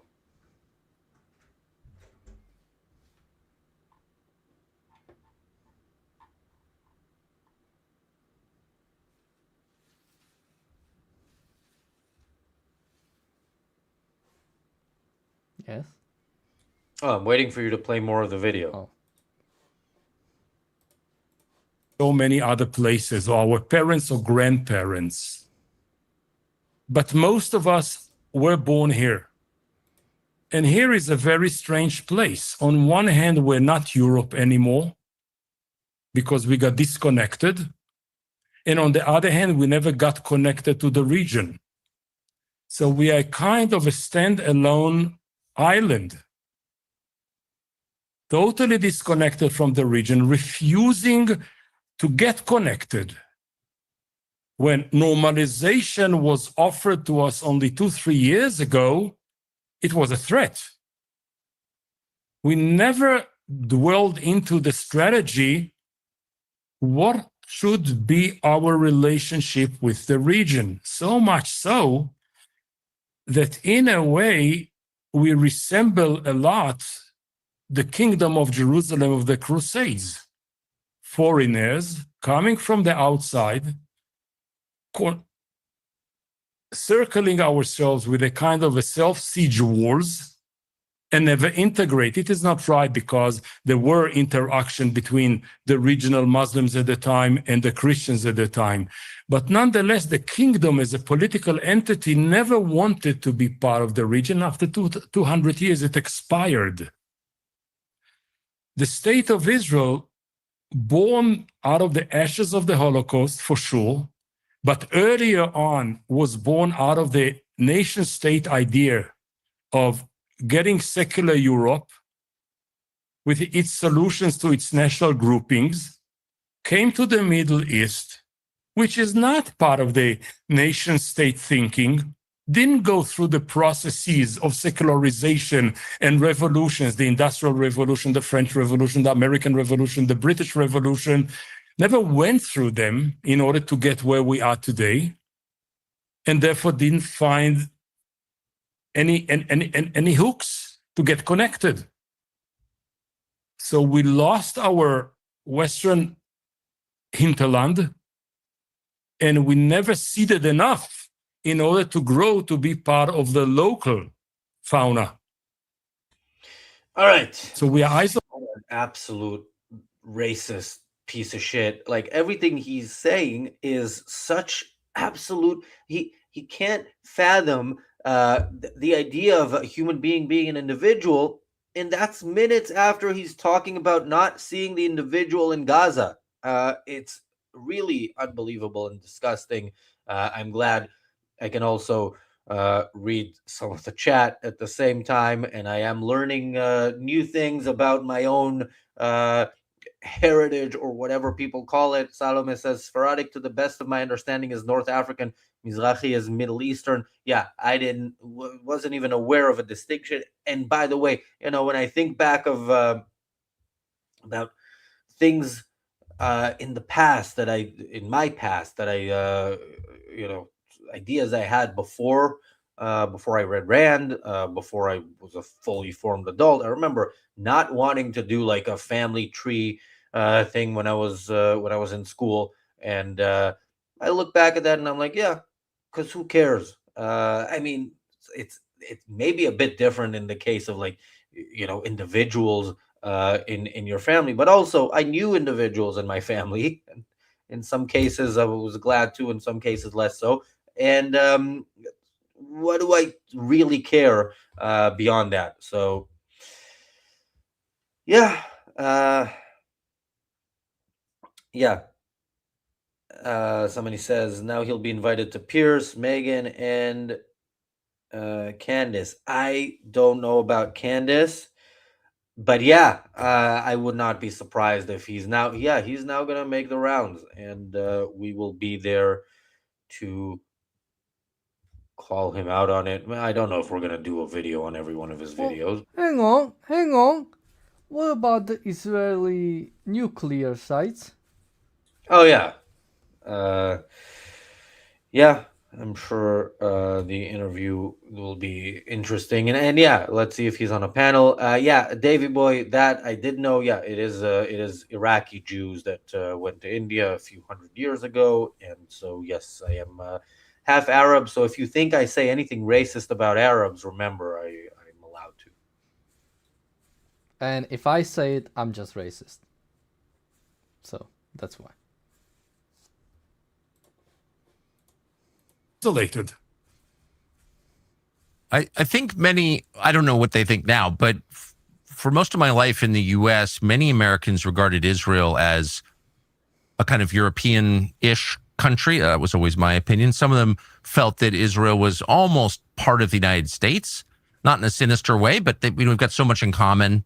51st state. Golda Meir, I think, was from Milwaukee, Wisconsin. She grew up in Milwaukee. Right. Okay. As they used to say at the time, the woman who made Milwaukee famous. Right? She smoked Chesterfield cigarettes, American cigarettes. I mean, it felt very American. What is the view, would you say, of most Israelis now toward the United States? We love it. We admire it. We want to move there. And we think you're so childish and naive. Why? Because this is what you are. God, he just so much wanted him to ask why. He like let it hang there. It's like so profound. Oh my god. Admire but naive? Oh, why? Why do you think that? Everything that comes out of his mouth sounds like he thinks is supposed to sound profound. I don't know what he actually thinks, but yeah, he does talk. He talks like you know, like philosophers typically talk when they talk about philosophy, which is, you know, I'm saying stuff that's so profound. Like if you don't get it, you're just not good enough to be a philosopher king like me.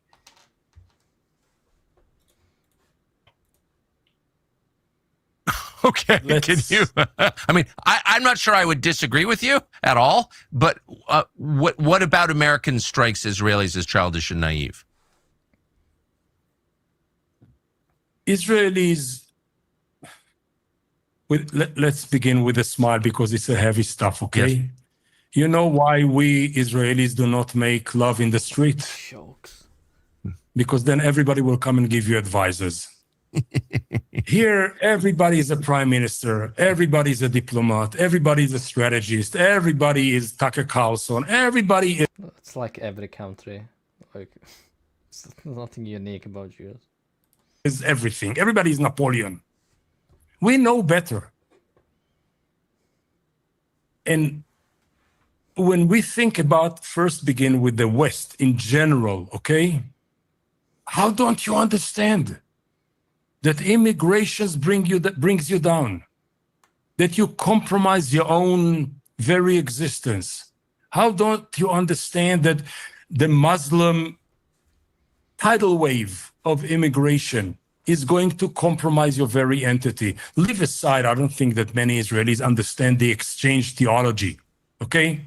I'm not at all sure that they're exchange theory. But generally speaking, you ask Israelis, how many Muslims you think there are in Europe? Something between 30 to 50%. He keeps asking, like, how many people think that how many people are somewhere.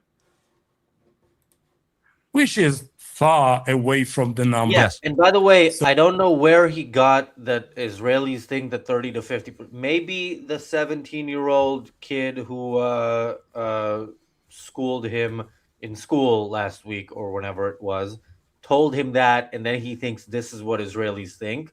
But yeah, this is an easy way to dismiss an actual problem, because it's not a problem because numbers. Remember, this all started with Israelis are delusional, thinking that they can beat a country with more people, even though historically they beat many countries with many more people time and time again when those countries started wars against Israel, and they beat Iran in the one war that happened between the two countries and are beating Iran in this war. So yeah, it's only the facts that stand in the way of this guy. So what do you think about America? What do you think in America? Oh, wow. What do you know? Michigan in the last elections just show us how big is the Muslim minority. Hussein Obama. So you don't understand your own reality, so to say. This is the kind of the experience everybody gives advises Israeli reality at the daily. The second is, it's very, very difficult for us to understand the fairness of the game. If you ask me, what does that mean to be an American? I can give you 5 different answers. One of them is, since you have a constitution and everybody is equal in front of the constitution, or supposed to be equal in front of the constitution, there is a fairness in the game. You cannot trick me, you cannot look down at me, you cannot abuse me, I cannot abuse you on the other hand. We don't understand it. We Israelis will live in a reality that constitution is a threat. Equality to all citizens, not just Jews and Arabs. But for the sake of it, Orthodox and non-Orthodox is a threat to the very existence of the state. So on one hand, as if we have shared value foundations, but when you try to translate these values into practical reality, here the gap grows. We cannot accept the American wall of separation between church and state. Impossible for us. As much as the definition of Jewish and democratic is hollow in a good day and deceiving in an average day. It's a stupid definition, but we believe it's possible. And we cannot accept it that you are not Christian and democratic. You're democratic first. Only democracy? Too weak, not for us. And then I'll take it to maybe to the last stage, okay? We don't care, we hardly care, unfortunately, and it pains me, about American Jewry. When Netanyahu said a couple of years ago, they're Democrats, they don't support my position anyway, let's go with the Christian Zionists, that's our political backbone, they're the best friends we have. And giving up on American Jewry, beside many other things that we don't respect them when it comes to the law of return, when it comes to accepting the reform and conservative movement, religious expression, which is totally rejected by the religious establishment in Israel, etc., etc. When we look at America, we see two things and we don't accept both. On one hand, we see as if this is the total definer, the absolute definer of the democratic movement, the wokes. All Democrats are wokes. And on the other hand, all the right-wingers are hating Jews like Tucker Carlson. That's it. So in between, what's in it for us? Okay, Silicon Valley. Okay. Technology. Okay. Let me.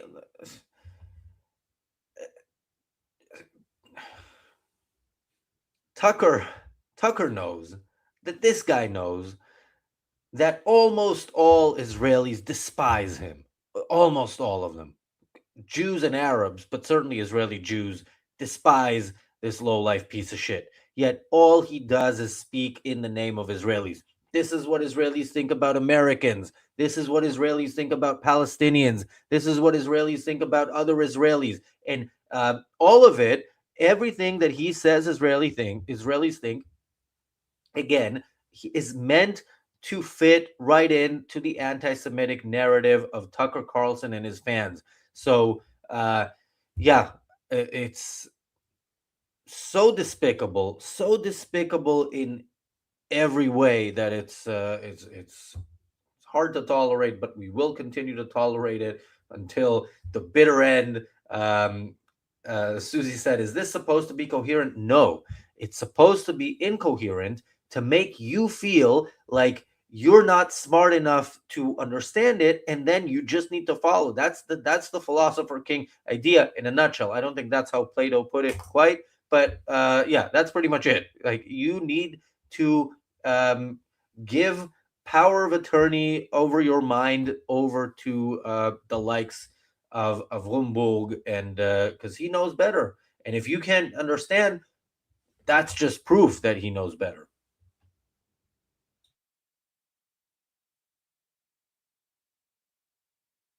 He said nothing this whole time, so there's nothing to comment on, like literally.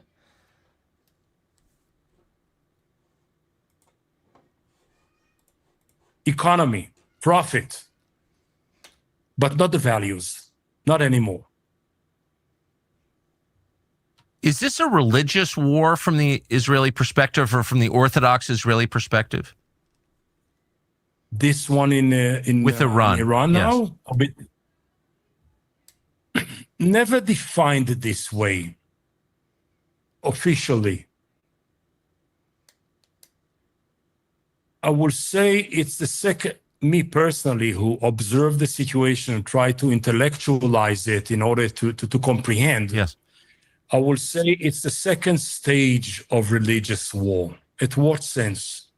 Up until October 7th, the conflict between us and Palestinians, which is bloody and malicious and awful, especially awful because it could have been resolved so many times before, was a political conflict between two national communities. So political conflicts and national conflicts, as difficult as it is, we know what to do with that. October 7th was the first round of the full-scale religious war. Jewish fundamentalism at the Israeli government and Muslim fundamentalism at the Hamas government. And the philosophy of Hamas and the ideology of the Israeli government and some of its leading ministers was out in the open, with rabbis and chaplains in the army and ministers and members of Knesset expressing it loud and clear. So October 7th was first chapter of the deterioration of the political conflict into a religious one. This one in Iran, which is 3 years later, which historically speaking is maybe the same period. It is so fast. I mean, what is it 3 years in human history? It's nothing. It's not even a comma. Yes. Yet when you live it day in and day out, it's difficult. It's heavy. It's sirens. It's kids not sleeping. It's sleepless nights and fear. But it's a different one. The war in Iran now, from my point of view, is the first religious fundamentalist world war. Jewish fundamentalism, Christian fundamentalism, and Jewish fundamentalism at the battlefield. It feels that way to me. Unfortunately, I'm sorry. Yeah, it feels that way to me watching this. That's exactly what it feels like. Quickly, yeah. So Tucker asks the questions that kind of let Bull know what answer is expected of him, and of course he gives that answer, but he does it in his flowery, bullshitty language, because if you don't bullshit enough, you don't sound like a philosopher king. But yeah, so he's talking about this as a religious war. I don't know. It's a war of self-preservation. It's a war of a country that's been attacked by a country that has death to attacked country as its official policy. And yeah, it's pretty clear what this war is. It's a just war. The fact that some people in Israel are religious, some people aren't, is irrelevant to the issue. And that's, by the way, that's an answer that would have been interesting to hear him give. Like, challenge the question, but you're not going to challenge the question because the questions are there to get you to where Tucker wants you to go, to help him get his audience where he wants them to go. Yeah, again, this is like they're not talking about anything. Like, is this a religious war or no? Okay, well, what's the difference? Like, there are no definitions. Like, let's say this is a religious war. Okay, then what? Let's say this is not a religious war. Okay, then what? Like, they are not defining anything. They just talk in weird abstractions with no connection to reality. They don't even. Well, I don't know if people noticed, but this is not a discussion. Like, they are not talking to each other. They are just monologuing separately. Like, that's all what's happening. Like, there is not a single. I don't think I've really heard like Tucker move on or build upon his answers in any way. So it's just boring fundamentally. Because they're not talking about anything serious. Or they are talking about serious things, but they are not talking it in serious matter.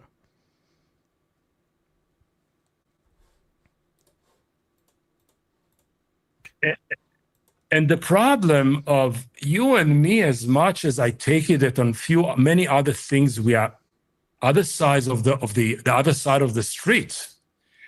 On something like that, which is such an existential problem to our ideologies and our identities and our values, never mind where are you in the... What, choose being alive? That is, something you both have a problem with? Wait, how much time do we have left on this? We are only like halfway through. Oh man, I don't think I go halfway through. That means if we keep going, it'll be a 7-hour show. We made a promise, so I guess technically we have to. Let's see how much more we can tolerate. I cannot do much more. Yeah, worst case, we can finish this segment maybe. Wait, what is that? Okay, they're going to talk about the rebuilding of temple. Wait, I want to go through the whole thing. So if we don't finish it today, we can finish it tomorrow. But yeah, it's important. This is Tucker having on an Israeli, and a prominent Israeli, decades ago, but prominent nonetheless. And it's especially significant because I think Israelis should know what is being done. All this guy does is talk in their name. Whenever you can actually get anything coherent from him, it is, this is what Israelis think about. And then, whatever it is, he actually gives something there. So, yeah. Anyway, let's continue. in the other disagreements between us, we are watching. We're just watching. We didn't yet come forward and offered an alternative, a comprehensive, attractive, spiritual and political, ideological, and maybe even eschatological alternative that fights them.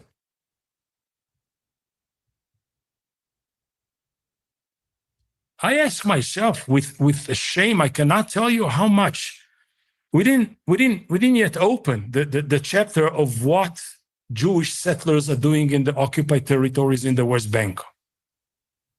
Daily crimes against innocent Palestinians conducted by wild, savage settlers, ignored by the army and by police and supported by members of Knesset and members of the cabinet.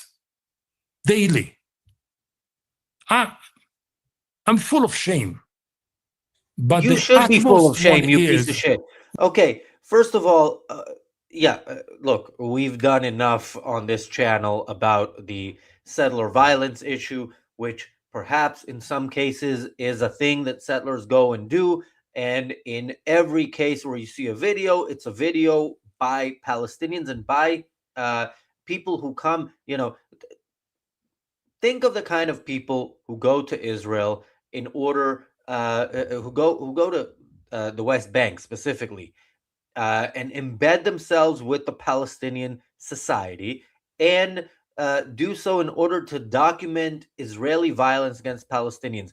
What do you think happens? And by the way, it was many months ago we were talking about this documentary series on Israeli television before October 7th of this Danish, was it, girl who was hired for an operation by not the Israeli government, but just some group of people hired to be a spy embedded in those flotillas. That's something we should go through on this channel at some point. Now that we're doing these very long streams, I think that'll be good to go through and see, because in one case she was in maybe it was Hebron or Nablus, somewhere, and she's living with these people in an apartment of activists, and one of the activists says, I wish they would all just die, or something like that, about Jews. And she says, what, even the children? She said, yeah, even the children.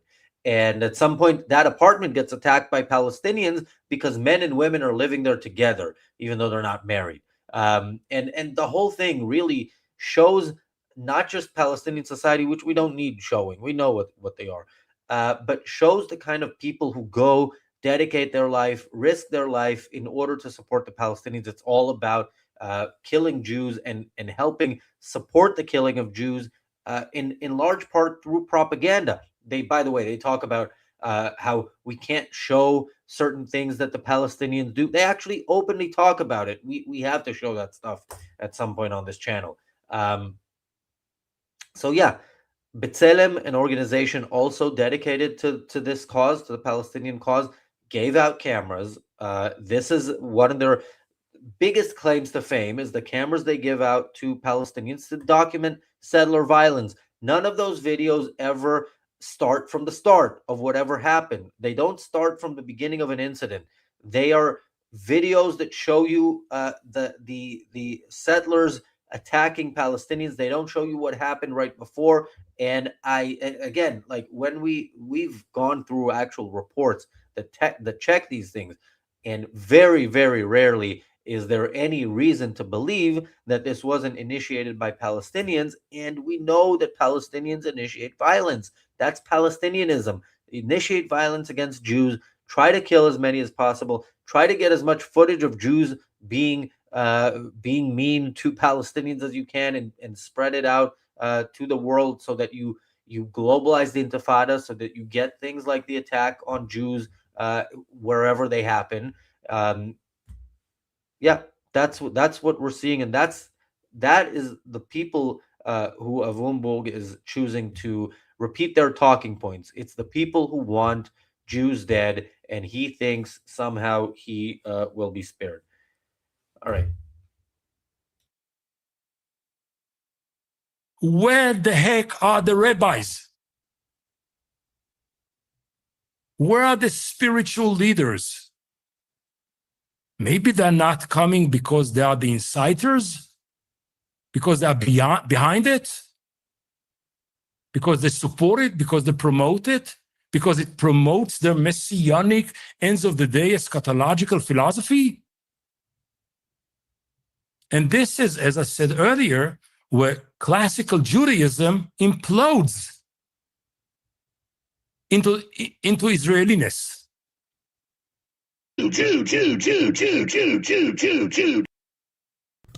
Like, this is what he does. Like, what is the difference really between this guy and like Alex Jones?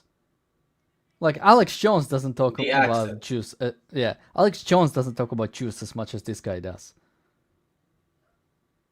Like, it's all like he's the one good Jew that actually knows what's happening, and all the other ones are just cannot wait to commit violence against Palestinians, blessed by the rabbis. Look, Alex Jones doesn't talk about Jews as much, but Tucker Carlson does, and Avram Burg on this show understood the assignment, and he's doing it perfectly.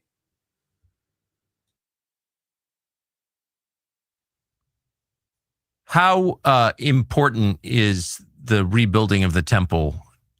What a segue! Completely ignore everything he said and just move on to the next the next question you have on your list. To the people you're describing, to the cabinet ministers, to the rabbis who are not speaking up against what's happening in the occupied territories. Is there actually an effort to do that, do you believe? By the way, if a third temple is rebuilt, where is it supposed to be? On the temple? Presumably, we already have one of the walls for it, so presumably there. But would it be like instead of the Dome of the Rock, or like inside of it? Because I know I've been at the wall. Like, I mean, it could be in the other direction. The wall is there, and then all the space where Jews are allowed, that's where you build it. I don't know. This is not a question for me to decide. I already said what I'd do with that plot of land, but I don't think that's acceptable to anybody. And yeah, the Dome of the Rock is technically in Israel, but Jews aren't allowed there.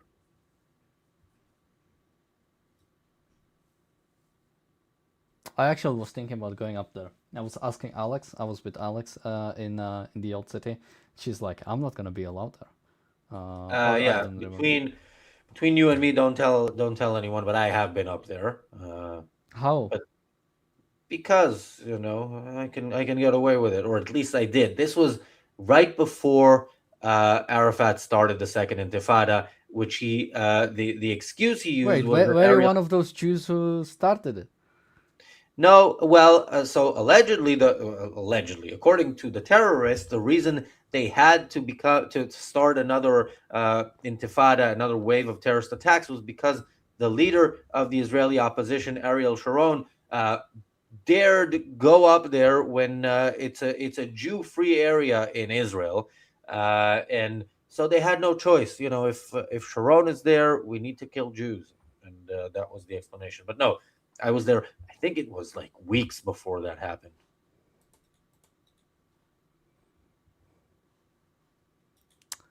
Somebody says they made me kiss the wall. I'm trying to remember but I took a picture.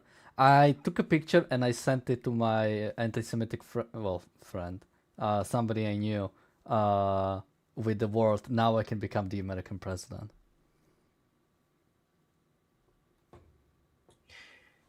Thank you, PC, for the super chat. PC says, Razi, evidence that the Western Wall is part of Roman fortress Fortress Antonia, seen in Ben-Hur, 1959.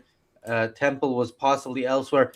Yeah, that's a possibility. I don't know. No offense to the people who care, but I don't. But yeah.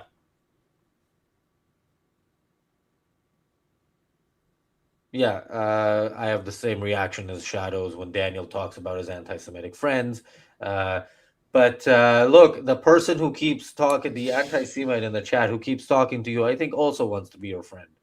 I haven't talked to her since I sent her that. Basically, I think she was something like, "Do you think all Jews are Zionists or something?" And I said, "Well, what is Zionism?" She hasn't responded since, which is like a year at this point. So maybe not a friend. Well, it wasn't really a friend, even acquaintance, let's say.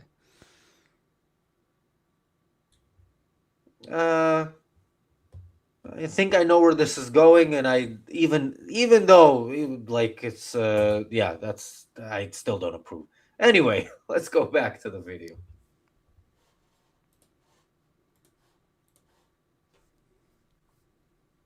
For the people in the street, not the rabbis, not the people engaged, not those you ask question about, to the masses, it's a non-issue. Yeah, I figured that. It is as if a kind of a, I mean, Yeah. Disney World in Orlando. Right. Okay. Yeah. I mean, do there whatever you like. I mean, just give us a break, okay? Yeah. So for the masses, they are not there. On the other hand,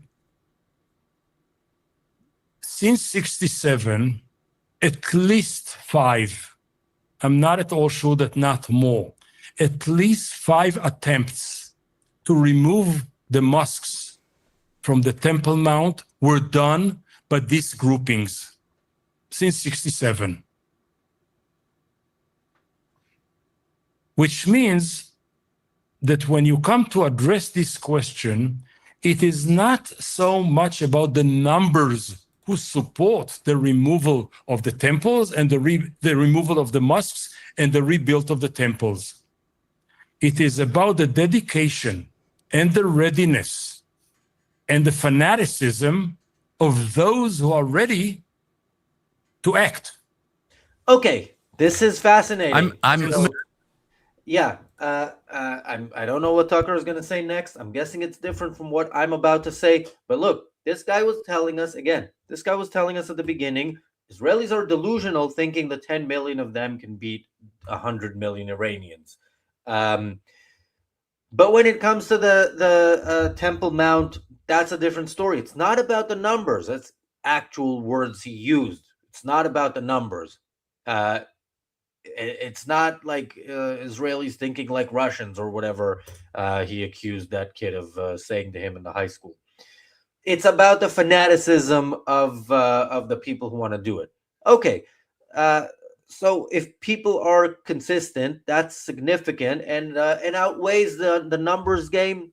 Well, perhaps Israel should be more consistent, should stop listening to the likes of you, and they do listen to the likes of you. Unfortunately, there's always, even though somebody like this has zero chance of being a part of, let's say, the current governing coalition in Israel, their ideas are still there. Their ideas were there when Israel responded to October 7th by sending food, medicine, and fuel to Gaza while still fighting a war, but also feeding the enemy at a time of war and making sure the enemy can continue to fight. That is a Bloomberg thinking, put into policy by Ben Gvir and Smotrich. Okay, that's what that was. And even now with Iran, and yes, it's a war alongside the United States, so there is that to take into consideration. But Israel is holding back, and the U.S. is definitely holding back, and that's because the U.S. has its own share of Bloomberg like people, and even if the policy makers and even if the Secretary of War mocks in a press conference the idea of nation building and the idea of rules of engagement, he is still fighting with those rules of engagement, and that is preventing victory.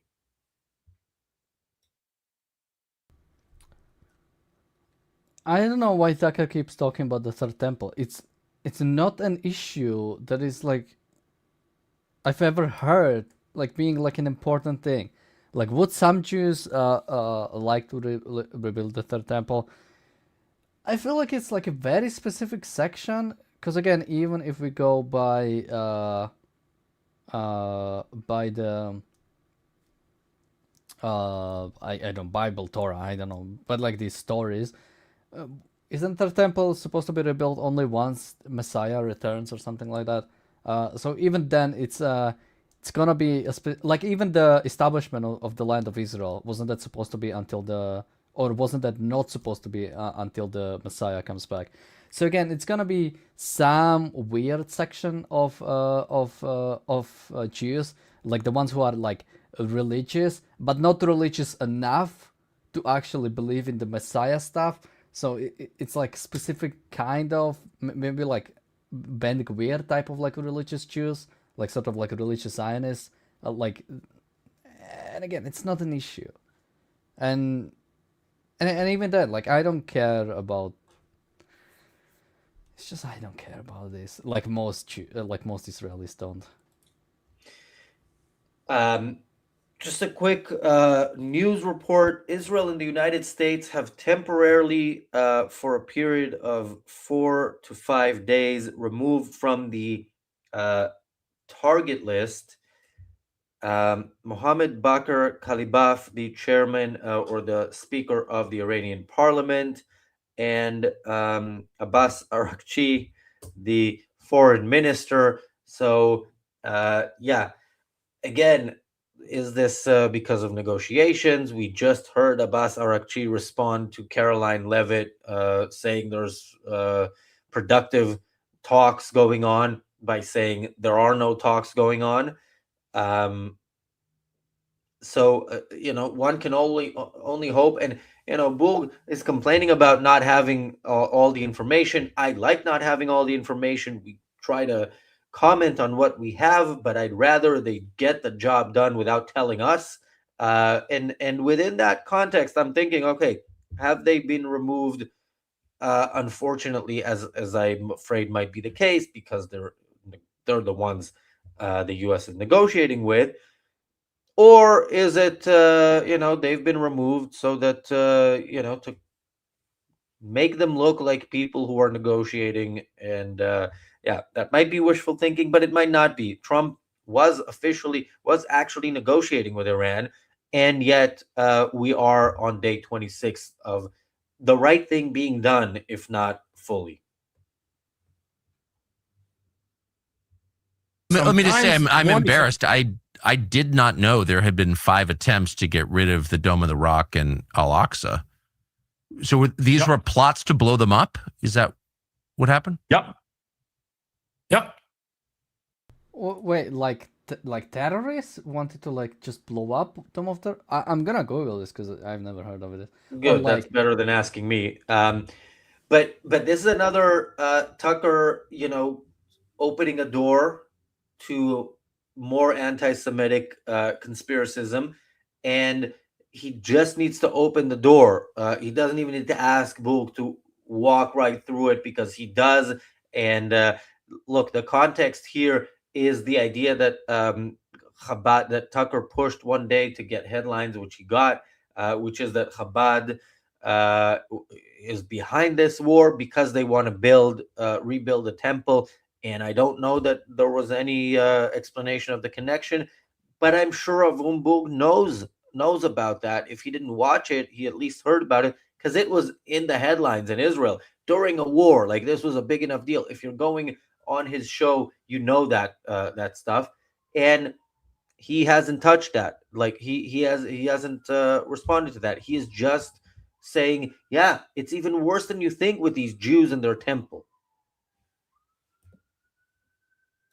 Somebody says, make rebuilding the temple a scientific experiment. If the Messiah doesn't come, stop believing in God. Well, it's the other way around. It's the Messiah comes and then you build it.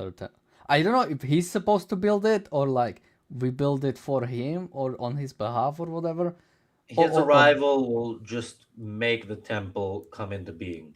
Materialize. I don't know. I don't know that that's actually the religious theory. That's me trying to make a joke and then realizing it might sound like maybe it's more of a, when the Messiah comes, that's when the Jewish nation will be sort of collectively strong enough to like build a third temple. Because when was the first temple built? Wasn't it like, I'm now drawing on was it like after Moses got the Jews back to the land? Why are you asking me about the Bible? We will have James Valiant here in a few days. Write down the questions you have. But yeah. By the way, so I looked it up. Well, I looked it up on ChatGPT.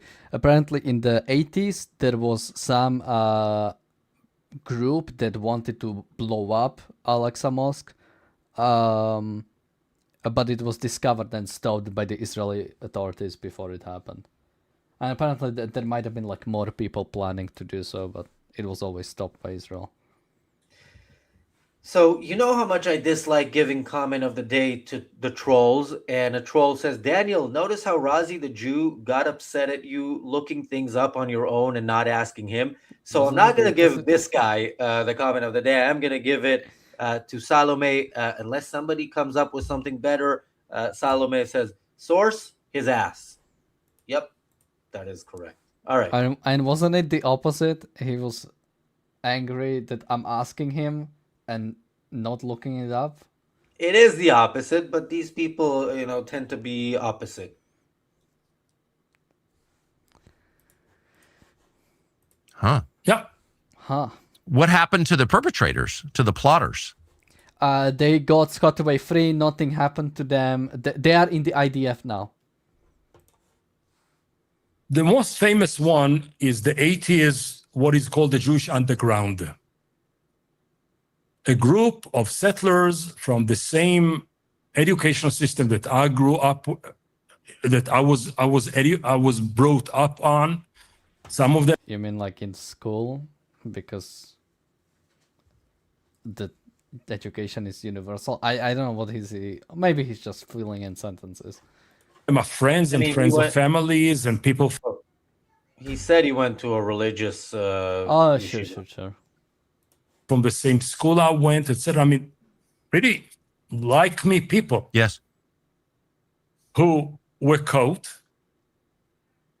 sentenced, sent to jail, and got a political deal a couple of months or 2 years later. And few of them, if not many of them, became prominent Israeli figures. One of the most important newspaper editor in Israel, Makor Rishon, advisors to ministers, members of Knesset, you name it. All right. I love that Makor Rishon is one of the most prominent newspapers. I think it may be more prominent now, but it's not one of the most prominent newspapers in Israel. But yeah, it is when you want it, just like Haaretz is, even Israeli newspaper Haaretz, when you want it to be, yeah. Yeah, I'm trying to look up just quickly the consequences they got. I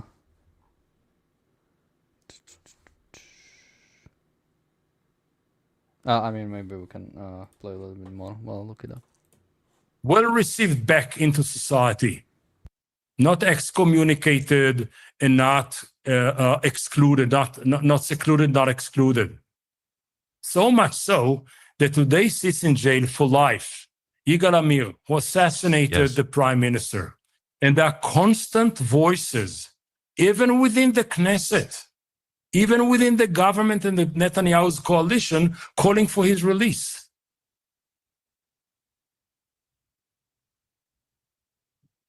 Okay. So as for your question, I want to quickly pause, and I may have been able to say that during their pause. But yeah, I don't know of anybody in the coalition calling for Yigal Amir's release, but let's remind people that there's the special circumstances of Yigal Amir's incarceration. So he murdered the prime minister and went to prison because that's what happens to murderers. The law in Israel, unfortunately, doesn't give you a life sentence. Is not a life sentence like in the UK. It's like 25 years or so. So yeah, people who commit murders end up getting released at some point if they're young enough when they committed the murder. In the case of Yigal Amir, they had to make like a special. First of all, they made a special law that the president cannot pardon him, because the president can pardon people. There was a special law specifically for Yigal Amir. The president cannot pardon somebody who assassinates a prime minister, but there was only one person in the history of Israel who assassinated the prime minister, and this was after the assassination. Now, I don't know the legal status right now of Yigal Amir's incarceration because he has been there for longer than 25 years. So there's that should be raised, let's say, in that context. But yeah, Rabin bizarrely has gotten his own kind of status in Israel because of the left, where he is some sort of saint and not somebody who really caused a tremendous amount of damage. And he is the one, remember, who signed the Oslo Accords. And as a corollary of that, his murderer is also seen in a special category of murderers, and should be seen as a special category of murderers because he assassinated the prime minister. Okay, and that is a special category, but he's seen in a special category where the law essentially doesn't apply to him, because if it fully applied, he wouldn't be in prison today. So there is a context there, and that context is not brought up here.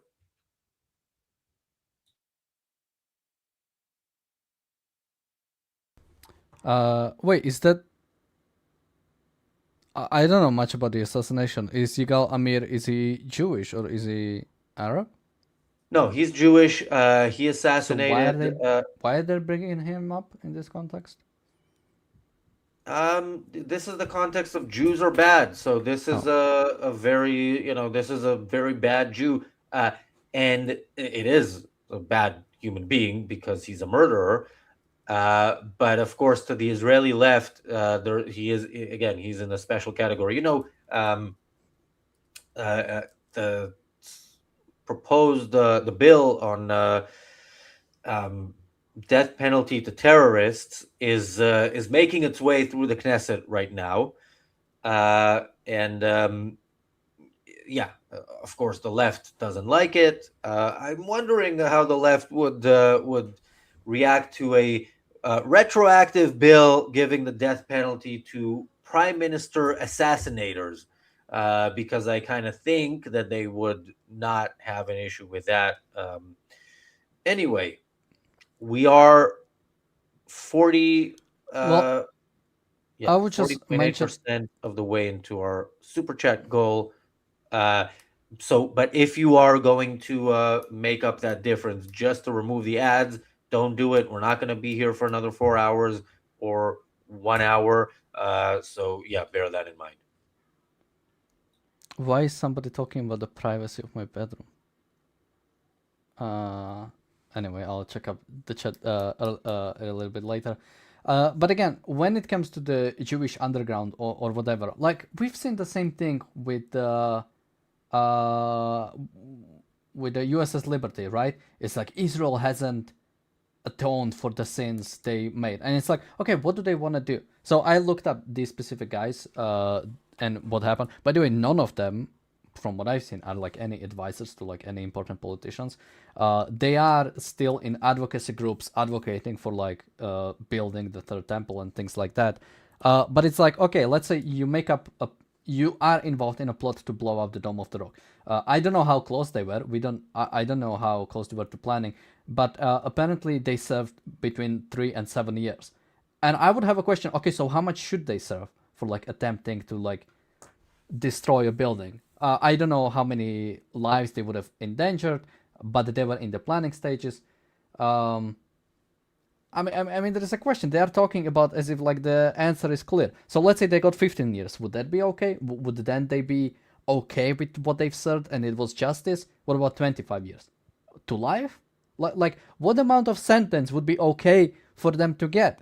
And again, I don't fully know the question because I don't have the full details. But why are we always acting as if like, Israel is a state where it hides pedophiles, and whenever Jews do something bad, they never go to jail ever, and if they do, it's for 2 months, and after they get released from jail, they go advise the prime minister on how to commit genocide in Gaza. Like, and by the way, I'm not anti-Semitic for saying this. Like, this is the type of stuff we're getting from this former Speaker of Knesset. Like, this is the analysis he's getting. This is not an analysis. This is like I could be listening to, I mean, Yasser Arafat on like what he thinks of the Jews, and I would get like similar answer. Yeah, this is you put into ChatGPT like make me make me an Israeli person who Tucker can bounce his stuff off of and make Tucker look good, and this is the guy. So which is why it's important for us to go through the whole thing. I think so. Let's continue a bit more and pick up tomorrow where we left off.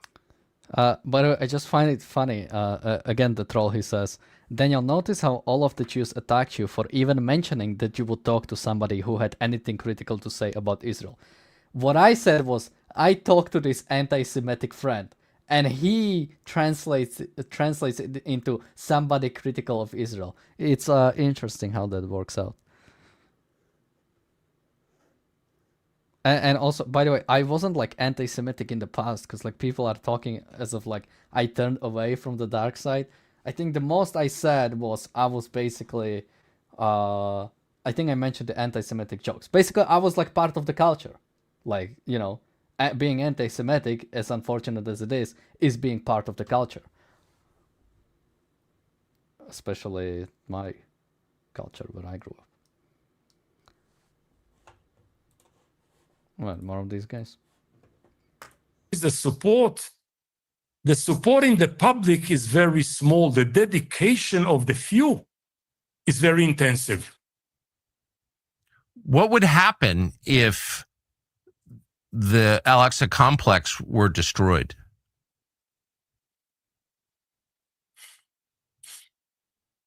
I don't know, Tucker.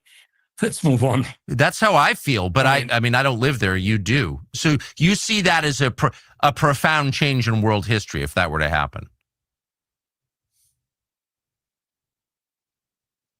I'm not at all sure that we are not already into this profound change. Yes.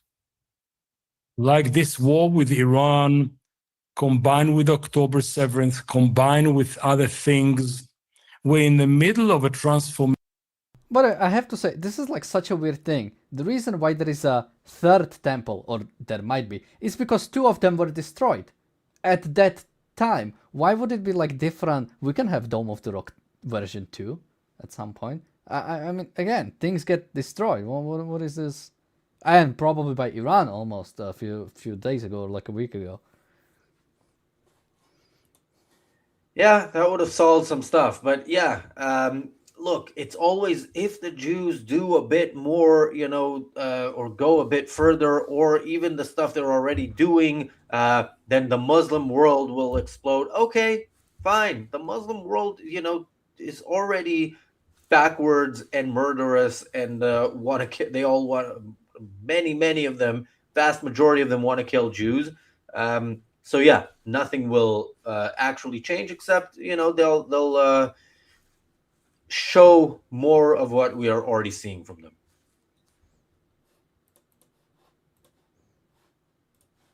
Formation of world order. To what next order or disorder, neither you nor me know, and maybe we don't share the same vision of what should it be. Right. But we're in the middle of a transformation here. Now, this issue of the temple, the issue of the mosques will be, morally speaking, a coin with two sides. On the Israeli side, if and when this will happen, God forbid, that will be the end of justification of the existence of the state of Israel. And if this... So the Wait. Do you want to say something? I was about to take a sip of water when this gem suddenly came into our lives. So the only justification for the existence of the state of Israel is preservation of the Dome of the Rock. That's what I'm hearing. What I'm hearing is what I hear from these people all the time.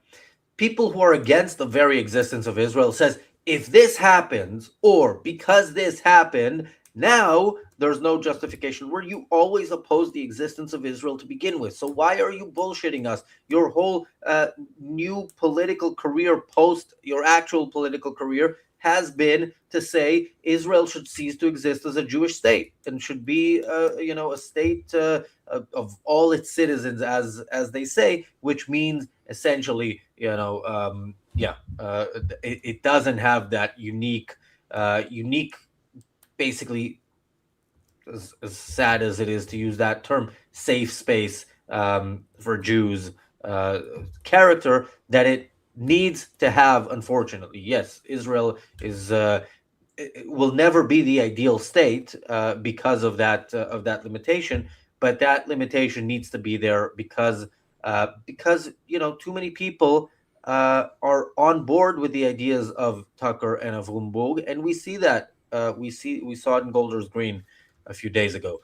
There was some comment here that I wanted to quickly address.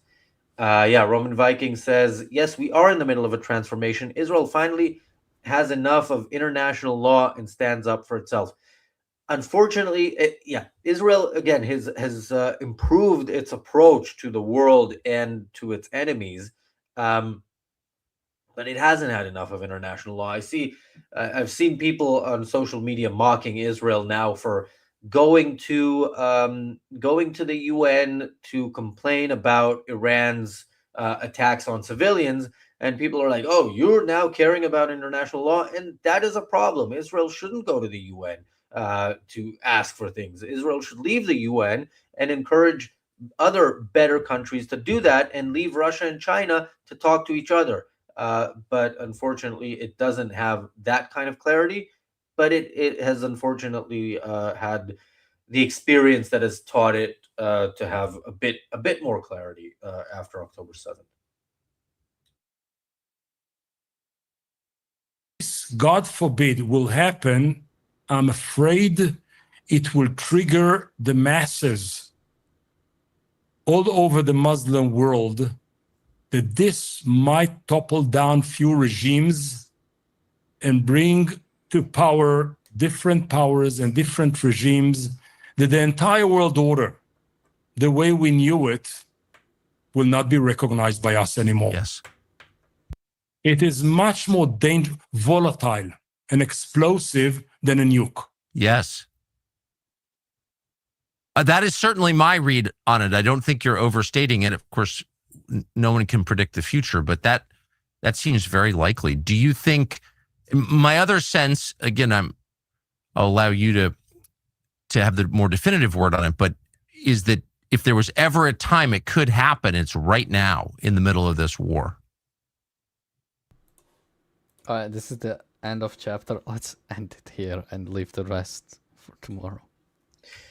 All right. How many minutes of the video have we done, and how many minutes are left? We did hour and 5 minutes. We have 30 minutes left. Okay, all right, that's manageable, I think, but who knows? I'm actually surprised we made it through this much of this horrible stuff. I'll just give my comment on the last thing we heard, which is more of what we've always heard from these people. This is along the lines of what him and his people were pushing as opposition in Israel, and was accepted by Ariel Sharon, the prime minister, which was to say about Yasser Arafat in the Second Intifada, where Jews were murdered left, right, and center at some point daily, and in March 2002 there were terrorist attacks pretty much every day, and then Israel went on Operation Defensive Shield, of course, widely condemned around the world, unlike the terrorist attacks, and surrounded the Muqata, which was Yasser Arafat's compound, surrounded it with tanks, but didn't actually kill him. And I remember arguing with people who said somebody worse will come along. It's always the terrible stuff that is being done by the West's enemies in general. This is not just when it comes to Muslims, but I specifically hear it a lot when it comes to Muslim terrorists. Somebody else will come along, somebody worse will come along, so we should just live with the fact that the current evil people are there. No. If you have the ability to kill evildoers, to kill murderers who will continue murdering, even if there's a concern that somebody worse will come along, then you kill the somebody worse that comes along, and you kill them on day one, not on year 47. Okay, that's the way to do it. That's the way to handle such threats. This guy really makes me hope that somebody will blow up Al-Aqsa.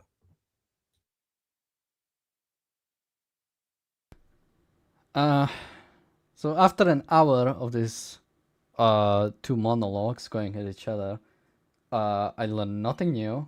Well, I guess I learned about some weird, some people try to destroy Dome of the Rock with no relation to anything else.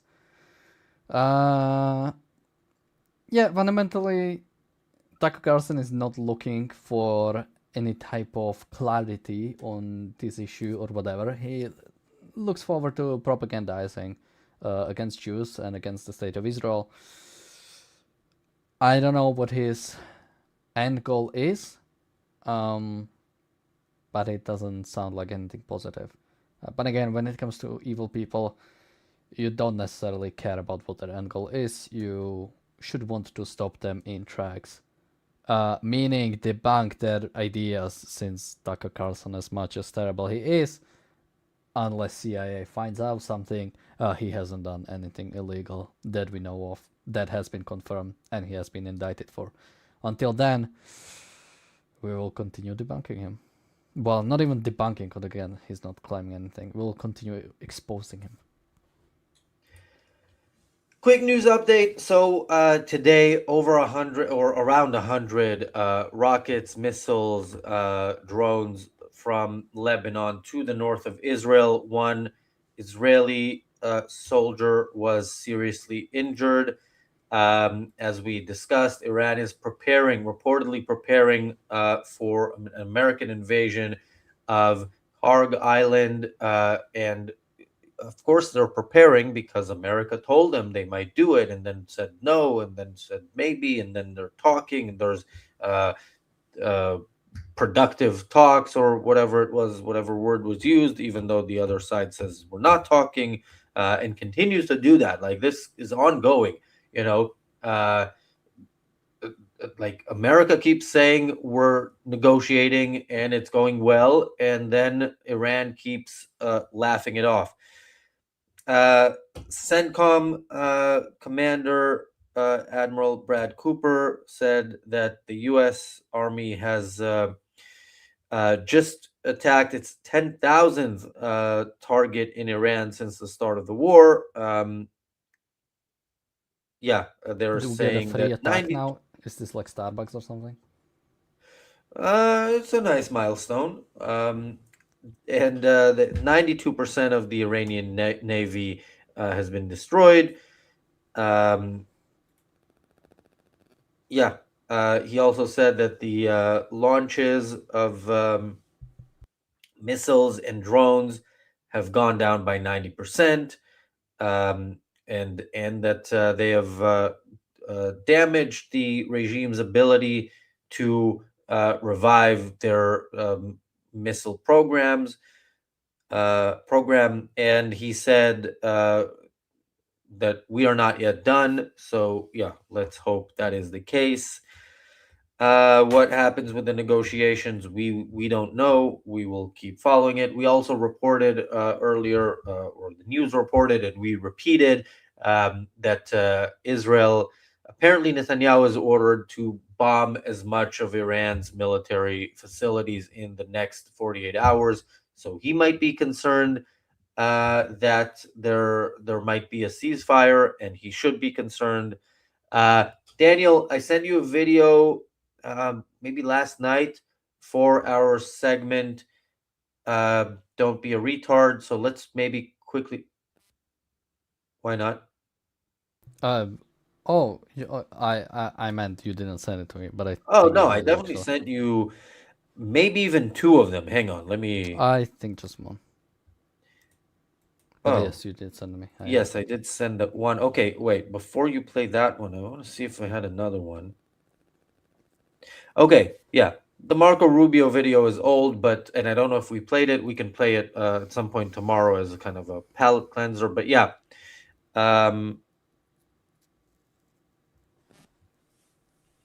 don't be a retard. We need a jingle for this. Don't be a retard. Yeah, if anybody wants to volunteer their musical talents, get in touch with us through the contact form. All right, let's. This is um, this is from the Home Front command in Israel, so it's going to be in Hebrew, but you can get enough of it from the video without understanding Hebrew. מצלמות האבטחה מזירת הנפילה הבוקר בתל אביב מספרות את הסיפור כולו. סיפורם של מי שמתמגנים וגם של אלה שבוחרים להסתכן וכמעט שמשלמים בחייהם. 7:28 בבוקר. הנחיה מקדימה מתקבלת באזור. המצלמות מתעדות את תושבי הבניינים הסמוכים מתחילים להגיע אל המקלטים המשותפים. כעבור 3 דקות נשמעת אזעקה, ורוב האזרחים ממהרים אל המרחבים המוגנים, למעט כמה שממשיכים בעבודתם. כמו הפועלים עליו, חולפות עוד דקה וחצי. ואז שימו לב לפגיעת ההדף העצומה שנקלטה במצלמות. Next to a shelter, and then people go to the shelter when there's an alarm, but some people don't. And yeah, בכל האזור עפים that is, רסיסים, חלונות מתנפצים אל הרחוב, it didn't ושברים hit the עצומים car, ממשיכים you know, ליפול and that is במשך from שנות ארוכות לאחר just הפגיעה. גם from האירוע הזה it מוכיח hitting שלא next to the משנה car. מה סוג So yeah, הטיל או מהו החימוש. מי שמתמגן פשוט מציל את חייו. למרבה first המזל of all, ובזכות ההתנהגות you האחראית של רוב cannot מוחלט של outrun it התושבים, if you see האירוע it הזה נגמר coming to you בכמה פצועים anyway, קל. but it אל doesn't have תאיימו to על החיים hit שלכם. you or like in your immediate vicinity. So if you hear a siren, don't be a retard and go to shelter and hope that you will survive, because it's not a guarantee even in shelter that you will survive. But yeah, out there fighting, you know, fighting a ballistic missile on your own, not going to happen. Yeah. So stay safe, people. Parting thoughts? Yeah, don't do this shit. It's crazy stuff. Like, I don't think, most people in the chat probably didn't get a bomb dropped to them or near them at any point in their life. I did. When I was in Israel, airport got bombed by the Houthis, like tens of miles away. Yeah. That's like 20 miles away. There was a huge freaking sound. I cannot imagine that hitting or even being an interceptor and getting rained down some like shrapnels on you. Scary thing. Yeah, and yet you didn't wake me up when there was the alarm. Thanks. So if I wasn't there, would you just get bombed or something? Like, don't you have your alerts? I mean, clearly, even though you were there, I could have just gotten bombed. Anyway, somebody else says in the chat says, don't be that RT propagandist unless you are an RT propagandist, and then don't worry about it. Go out there and enjoy the missiles. Yeah, people, we have endured a long day of Tucker and of Homburg, and we're not even done. We will have more of that tomorrow, but tomorrow we will have more stuff. We will also, of course, have updates. We will have some positive content in between. At the very least, that Marco Rubio video from years ago, which is always worth hearing in the context of this war. We will hopefully have more people as well. But yeah, and we will see you there as well. So thanks to Stuart. Thank you, Daniel. Thanks, everybody, for watching. Thanks to our super chatters. And we'll see you tomorrow and every day until the total victory. Good night.